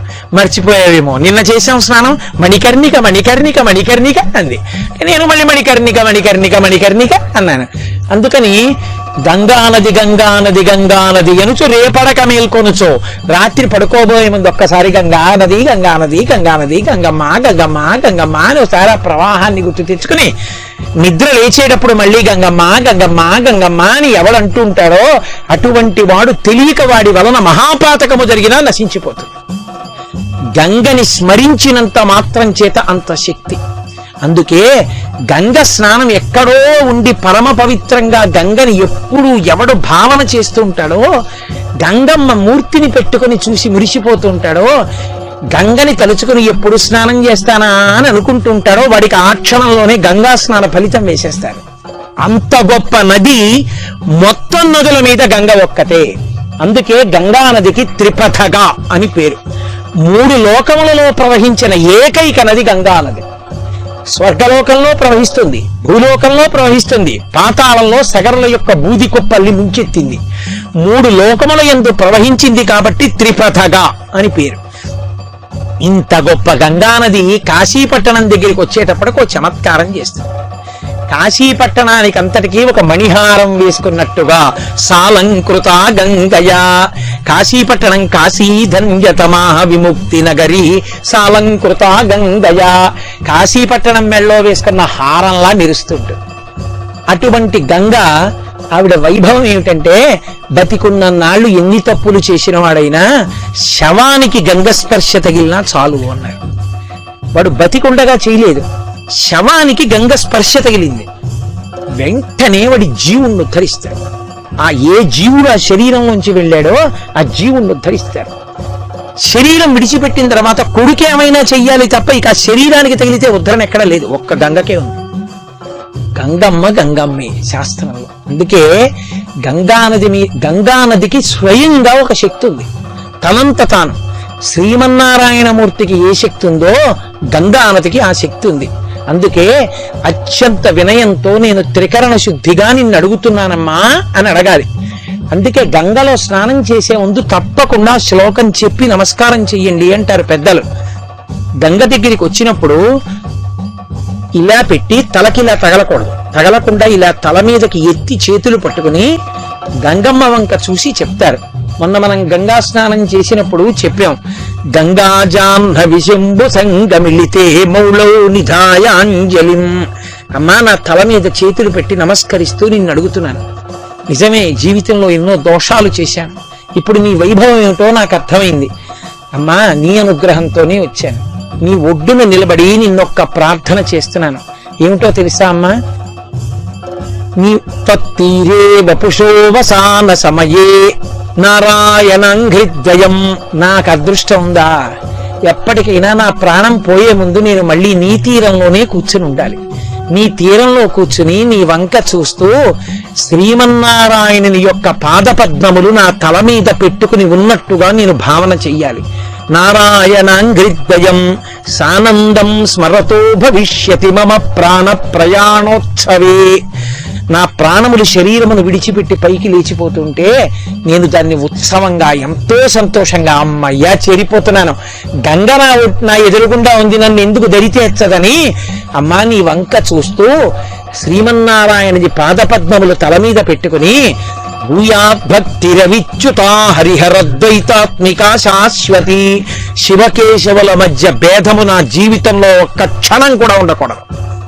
శివుడు గొప్ప, విష్ణువు తక్కువ, విష్ణువు ఎక్కువ, శివుడు తక్కువ అని నా నోటి వెంట అనకుండా ఎప్పుడూ శివకేశవులిద్దరూ ఒక్కటే, 2 రూపాలతో ఉంటారు కానీ ఒక్కరే అన్న భావన నాకు జీర్ణము కావాలి. అటువంటి భక్తితో నేను నీ తీరాన్ని, నీ నదిని స్మరిస్తూ నీ ఇసుక తిన్నె మీద కూర్చుని నీ వంక చూస్తూ నా ప్రాణం వెళ్ళిపోయేటట్టుగా నన్ను అనుగ్రహించు. ప్రాణం పోయేటప్పుట ఇక ప్రాణం వెళ్ళిపోతోంది అని తెలిసిపోయిన వాడు ఆఖరి స్మరణల దగ్గరికి వచ్చేస్తున్నాయి, ఊపిరి అందట్లేదన్నప్పుడు నిర్భయంగా కళ్ళు మూసుకుని కాశీయాత్ర చేసొచ్చాడు కాబట్టి గంగానది ప్రవాహాన్ని ఒక్కసారి తలుచుకుని ఆ గంగానది ప్రవాహాన్ని మనసులో అలా ధ్యానం చేస్తుండగా వెళ్ళిపోతే వాడు మోక్షమునకు వెళ్ళిపోతాడు. ఎందుకంటే వాడు గంగ స్నానం చేసి ఒడ్డున కూర్చుని శ్రీమన్నారాయణ పాదపద్మములు తల మీద పెట్టుకున్నంత ఫలితం వస్తుంది. అందుకే ఈ ప్రార్థన ఇతర నదులకు లేదు, ఒక్క గంగా నదికే ఉంది.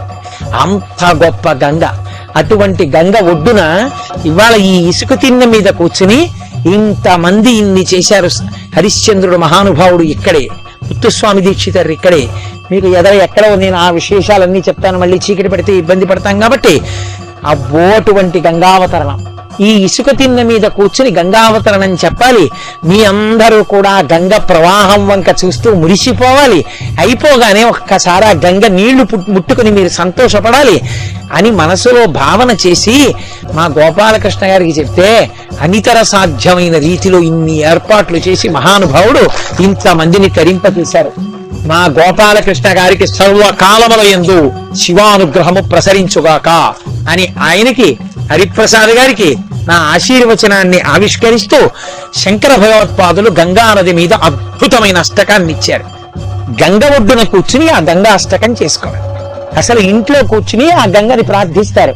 మన భాగ్యం ఏమిటంటే మనం అలా గంగమ్మని చూస్తూ ప్రార్థన చేస్తాం. నేను ప్రతి శ్లోకం మీతో చెప్పిస్తూ ప్రతి శ్లోకానికి తాత్పర్యం కూడా చెప్తాను. మీరు మనసులో బాగా పట్టుకుని ఆ అష్టకం చెయ్యండి. దాని చేత మన కాశీ యాత్ర సఫలీకృతం అవుతుంది. గంగమ్మ మురిసిపోతుంది. ఒరే ఏదో వచ్చి వెళ్ళిపోవడం కాదురా, వీళ్ళు ఎంత భక్తిగా నా దగ్గర కూర్చున్నారా అని గుర్తు పెట్టుకుని మనందరినీ ఉత్తమ గతులకు ఆ తల్లే తీసుకెళ్తాం.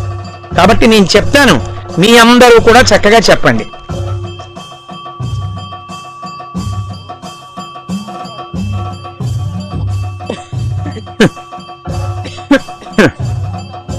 ఈ శ్లోకంలో శంకర భగవత్పాదులు అంటారు, అమ్మా నువ్వు భగవతివి, నీవు పూలదండగా మారి గంగానది శివుని శిరస్సు మీద ఉంటుందిగా, ధ్యానమునందు చూసేవాడికి ఎలా కనపడుతుందంటేట తెల్లని పూలదండ శివుని యొక్క జటాజూటం మీద వేసుకున్నట్టుగా ఉంటుంది. అలా కనపడే ఓ తల్లి, పొరపాటునైనా సరే నీలో స్నానం చేయడం, నీ నీళ్లు తాగడం అలా విడిచిపెట్టు. నీ నీటి బిందువు కానీ ఎవరికైనా తగిలిందో, వాడు ప్రయత్నం చేయలేదు, వాడు స్నానం చేద్దాం అనుకోలేదు, వాడు ఏం ప్రార్థన చేయలేదు, ఏదో అనుకోకుండా కాకతాళీయంగా గంగ నీటి బిందువు వాడిని తగిలింది. ఇప్పుడు వాడికి ఏమిస్తారో తెలుసా? వాడి ప్రయత్నం చెయ్యకపోయినా గంగ బిందువు వాడికి తగిలింది కాబట్టి వాడు ఈ శరీరం విడిచిపెట్టగానే స్వర్గలోకానికి వెళ్ళగానే అలిసిపోయి వచ్చారా అని దేవకాంతలు ఒళ్ళో పడుకోపెట్టుకుని మిగిలిన దేవకాంతలు నిలబడి వింజామరలు వీస్తారట. అంత గొప్పది గంగ. ఫలితం ఏమిటో మొదటి శ్లోకం అది. ఇప్పుడు అమ్మకి నమస్కారం చేసి శ్లోకం చెప్పండి. భగవతి భవలీలా మౌళిమాలే తవాంభ కణమణు పరిమాణం. కణమణు పరిమాణం అంటే చిన్న బిందు. ప్రాణినో ఏ స్పృశంతి, వాడేం ప్రయత్నం చేయలేదు, వాడికి తగిలింది ఆ నీటి బిందువు, గంగ నీటి బిందువు తగిలింది. అమరనగర నారీ, అమరలోకంలో ఉండేటటువంటి కాంతలు చామరగ్రాహిణీనాం. అయ్యో అలిసిపోయి మా లోకానికి వచ్చావా అని వాడికి ఒకప్పుడు నీటి బిందువు గంగ తగిలింది కాబట్టి వాడిని ఒళ్ళో పడుకోబెట్టుకుంటారట. ఎవరికి కావాలండి? ఈశ్వర పాదాల కింద సేవనం కావాలి కానీ ఇటువంటి భోగాల కోసం కాదంటే పొరపాటున తగిలితే అంత ఫలితం అని. విగత కలికలం తాంతాంకమంకే లుఠంతి. రెండో శ్లోకంలో శంకర భగవత్పాదులు అంటారు, అమ్మా నువ్వు పైనుంచి కింద పడుతున్నప్పుడు ఈ బ్రహ్మాండం అంతా బద్దలైపోయినటువంటి చప్పుడు వచ్చింది గంగావతరణం జరిగిన రోజున. అంత చప్పుడుతో కింద పడినటువంటి నువ్వు పెద్ద పెద్ద పర్వతాల మీద పడి ప్రవహిస్తుంటే గండ్లశిలలు జారి కింద పడిపోతుంటాయి. అంత ఉత్తుంగ తరంగాలతో ప్రవహించే నువ్వు ఇక్కడికి వచ్చేటప్పటికీ నా పతిదేవుడు విశ్వనాథుడు ఉన్నాడని అత్యంత అనకువతో అందరూ పిల్లలు స్నానం చెయ్యడానికి వీలుగా మెల్లగా ప్రవహించి పెడతావు. ఇక్కడికి వచ్చేటప్పటికి నువ్వు పెద్ద ముత్తైదు, భర్త గారు ఉన్నారు అక్కడే, అందుకని గబగబా చప్పుడు చేయదు, చాలా చక్క మెల్లగా పెడుతుంది పిల్లలు స్నానం చేయడానికి. హరిద్వార్ వెళ్ళేటప్పటికి బాలా త్రిపుర సుందరి పోయి ఎంత జరు ఇనప గొలుసులు పట్టుకుంటే కానీ లోపలికి దిగర. ఇక్కడికి వచ్చేటప్పటికి పెద్ద ముత్తైదువా. శంకరుల భావన ఎంత గొప్పగా అన్నారో చూడండి. బ్రహ్మాండమును ముక్కలు చేస్తూ శివ జటాజూటమునకు అలంకృతమైన ఓ గంగా అంత గొప్పగా వెళ్ళి మమ్మల్ని పవిత్రం చేస్తాం. బ్రహ్మాండం ఖండయంతి హర శిరసి జటావల్లి ఉల్లాసయంతి స్వర్లోకా దాపతంతి కనకగిరి గుహాగండ శైలాత్తలంతి చోణీ పృష్ఠే లుఠంతి దురితచయ మూర్తిభరం భర్తృయంతి పాదోధిం పూరయంతి సురనగర సరిత్పావనీ నహ పునాతు. ఈ మాటకి శంకరాచార్యులు వారి పాదాల మీద పడిపోవాలి. నేను అందుకే శంకరుల నామం చెప్పండి చెప్పండి చెప్పండి అని ఎందుకంటానో తెలుసా? నా కంఠం పోతోంది, ఉపన్యాసాలు చెప్పాలని నేనంత గట్టిగా చెప్పలేక కడుపులో ఆర్తున్నా శేషు నా పడవిక్కు అని శేషు చెప్తుంటే పరవశించిపోతాను. ఇంత గొప్ప అష్టకం చెప్పిన శంకరాచార్యులు వారు నేను అన్న మాట వాడలేదు, నహ అన్నారు. నహ అంటే మేము అన్నారు కాబట్టి మనం చదువుకుంటే మనకు అన్వయం అయింది. ఆయనకి అని రాసుకుంటే ఆయనకు అన్వయం అవుతుంది. అరే ఎవరు చదువుకుంటే వాళ్ళు తరించాలరా అని మన కొరకు ఇచ్చారు మహానుభావుడి అష్టకం. అందుకే నేనన్న గంగటువంటిదో శంకరుల స్తోత్రాలు అటువంటివి. శంకరులే. ఆయన్ని తలుచుకుని నమస్కరించని జన్మ కృతజ్ఞ జన్మ. కాబట్టి పాదోధిం పూరయంతి సురనగర సరిత్పావనీ నహ పునాతు. నహ అంటే మమ్మల్ని. తర్వాత అంటారు, అమ్మా నీ నదీ జలాలకుండే గొప్పతనం ఏమిటో తెలుసా? ఇక్కడికొచ్చి ఏనుగులు స్నానం చేస్తుంటాయి.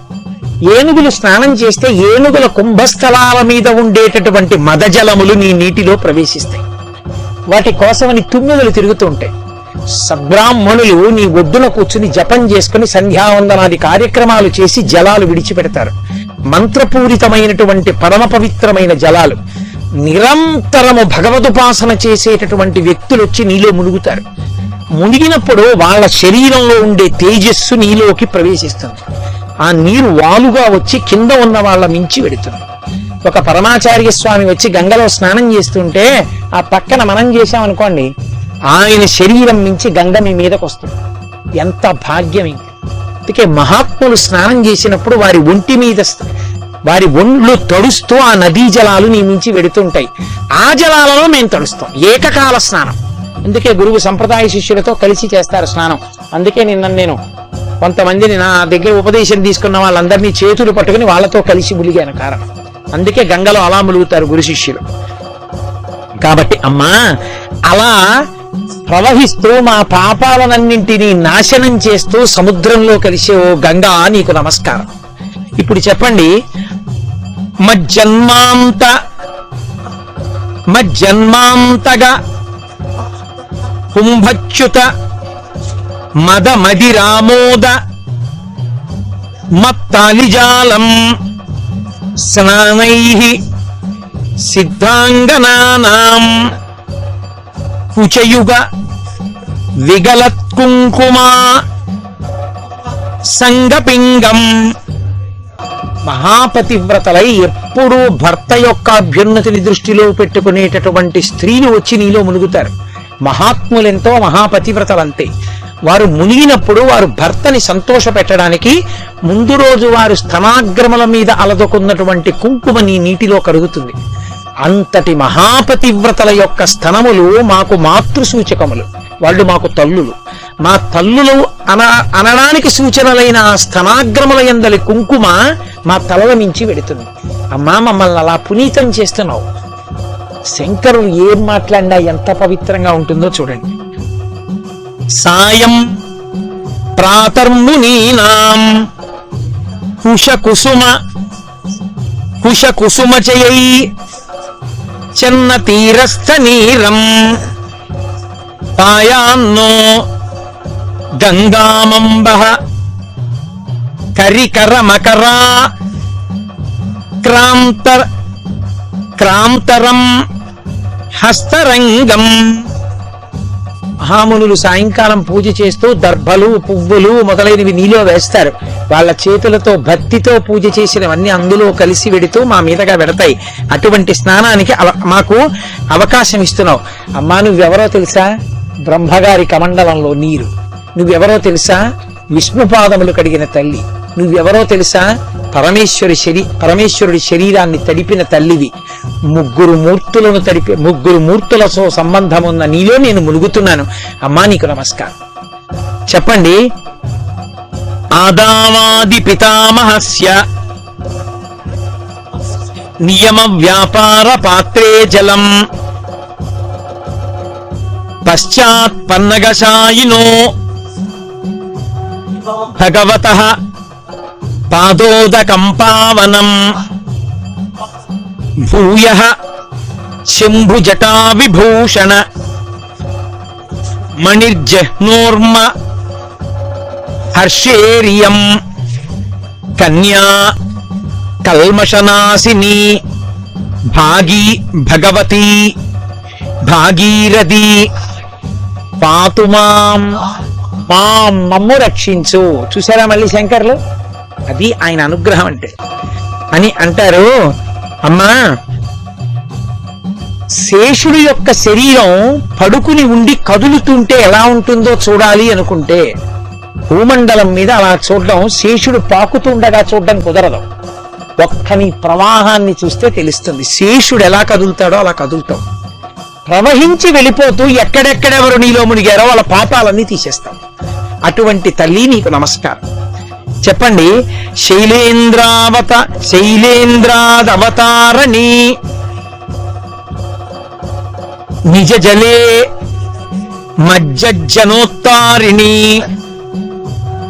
పారావార విహారిణి భవభయశ్రేణి సముచ్చారిణి శేషాహేరనుకారిణి హరశిరోవల్లీ దళాకారిణి కాశీ ప్రాంత విహారిణి విజయతే గంగా మనోహారిణి. ఏమి శ్లోకాలండి, శంకర భగవత్పాదాచార్య కృతం. మీరు బెంగపెట్టుకోకండి. రోజు నేను మీతో కాశీలో ఏవి చెయ్యాలని చెప్పిస్తున్నానో ఇవన్నీ కూడా పుస్తక రూపంలో తీసుకొచ్చి మీరు కాశీ యాత్ర పూర్తి చేసేటప్పటికి మీ చేతిలో పెడతారు. మీరు కాశీ వచ్చినా, మీ వాళ్ళు కాశీ వచ్చినా మీరు అది ఇచ్చి చదువుకోండి అని చెప్పచ్చు. హరిప్రసాద్ గారు ఆ పుణ్యకార్యాన్ని చేసి అందరికీ అందిస్తున్నారు. అది ఆ తర్వాత ఎన్ని లక్షల మందికి అందుతుందో మహానుభావుడు తరించిపోతాడు దాని చేత. శంకరులు అంటారు, అమ్మా, ఎవరు నీ తరంగముల యందు స్నానం చేశారో వాళ్ళకి పాపం లేదు. పొరపాటునైనా సరే ఇలా నీళ్లు కొంచెం తాగాడో వాడు వైకుంఠవాసానికి వెళ్ళిపోతాడు. అమ్మా, నీ నీటిలో పడడం ముందు ఇంద్ర పదవి కూడా ఎందుకో పనికిరానిది. అంత గొప్ప శక్తి కలిగిన గంగా నీకు నమస్కారం. చెప్పండి. ఇప్పుడు కుతో వీచిస్తవయది గతాలోచన పథం త్వమా పీతాంబరపుర నివాసం వితరసి త్వదుత్సంగే గంగే పతతి యది కాయస్తనుభృతాం తదా మాతః శాతక్రతవపద లాభోప్యతి లఘు. శంకరుడు అంటారు, అమ్మా, నా జీవితంలో నా కోరిక ఏమిటో తెలుసా? ఎప్పుడూ నీ తరంగములను గురించి ఆలోచిస్తూ ఉండాలి. విశ్వనాథుడు, కృష్ణ భగవానుడు వాళ్ళ రూపాన్ని మనసులో స్మరిస్తూ ఉండాలి. సమస్త పాపాలని నాశనం చేసి శరీరం విడిచిపెట్టాక నీలో మునక వేసిన వాడెవరున్నాడో వాడిని చెయ్యి పట్టుకుని స్వర్గలోకపు మెట్లెక్కించి పైకెత్తి తీసుకెడతావు స్వర్గలోకానికి. అంత దయ కలిగిన తల్లి, ఒక్కసారి నీలో స్నానం చేస్తే స్వర్గలోకపు మెట్లు చెయ్యి పట్టుకు పైకెక్కిస్తావు నువ్వే శరీరం వదిలిపెట్టాక. అటువంటి తల్లి నీకు నమస్కారం. చెప్పండి. ఇప్పుడు భగవతి తవ తీరే నీరమాత్రాశనోహం విగత విషయ తృష్ణమారాధయామి. తెలిసి తెలియని వాళ్ళు శంకరాచార్యుల వారు శివుడి గురించి రాశారంటారు. అసలు శంకరులు ఎక్కడ చెప్పినా విష్ణు స్వరూపం గురించి చెప్తూనే ఉంటారు. ఆయన లాంటి మహావిష్ణు భక్తుడైన అటువంటి ఆయన గురించి వదిలిపెట్టేశారు.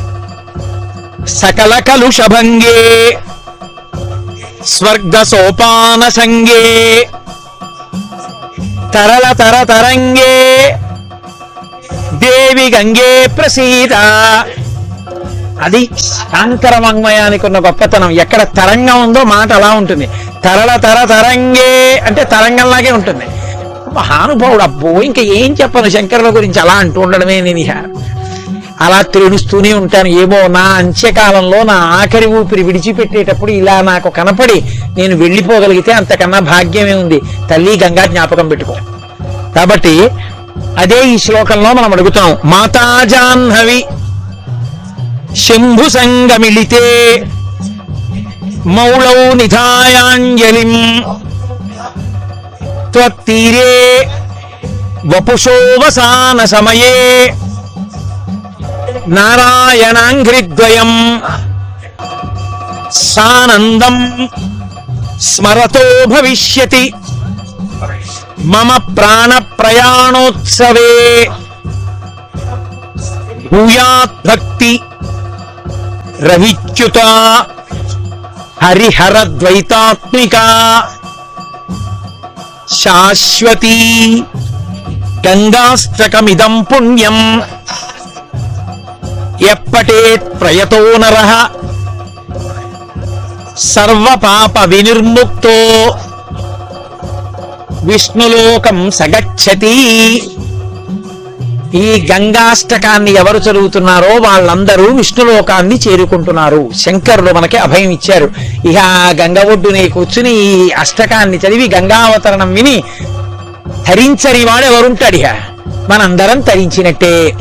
ఇంత గొప్ప అవకాశాన్ని మనకిచ్చినటువంటి గంగమ్మకి, విశ్వనాథుడికి, విశాలాక్షికి, శ్రీ మహావిష్ణువుకి శిరస్సు ఉంచి నమస్కరిస్తూ ఇవాల్టి నా ప్రదాచార బలైహిమదాచార్య పురోగమై సర్వైశ్చ పూర్వైరాచార్యై సత్కృతాయాస్తు మంగళం. మంగళం కోసలేంద్రాయ మహనీయ గుణాత్మనే చక్రవర్తి తనూజాయ సర్వభౌమాయ మంగళం. ఉమా కాంతాజ కాంతాజ కామితార్థ ప్రదాయినే శ్రీగిరీశాజ దేవాజ మలినాథాజ మంగళం. కరచరణ కృతం వా కర్మ వాక్కాయుజం వా శ్రవణమైనజం వా మానసం వాపరాధం విహితం వా సర్వమేత్తక్షమస్వ.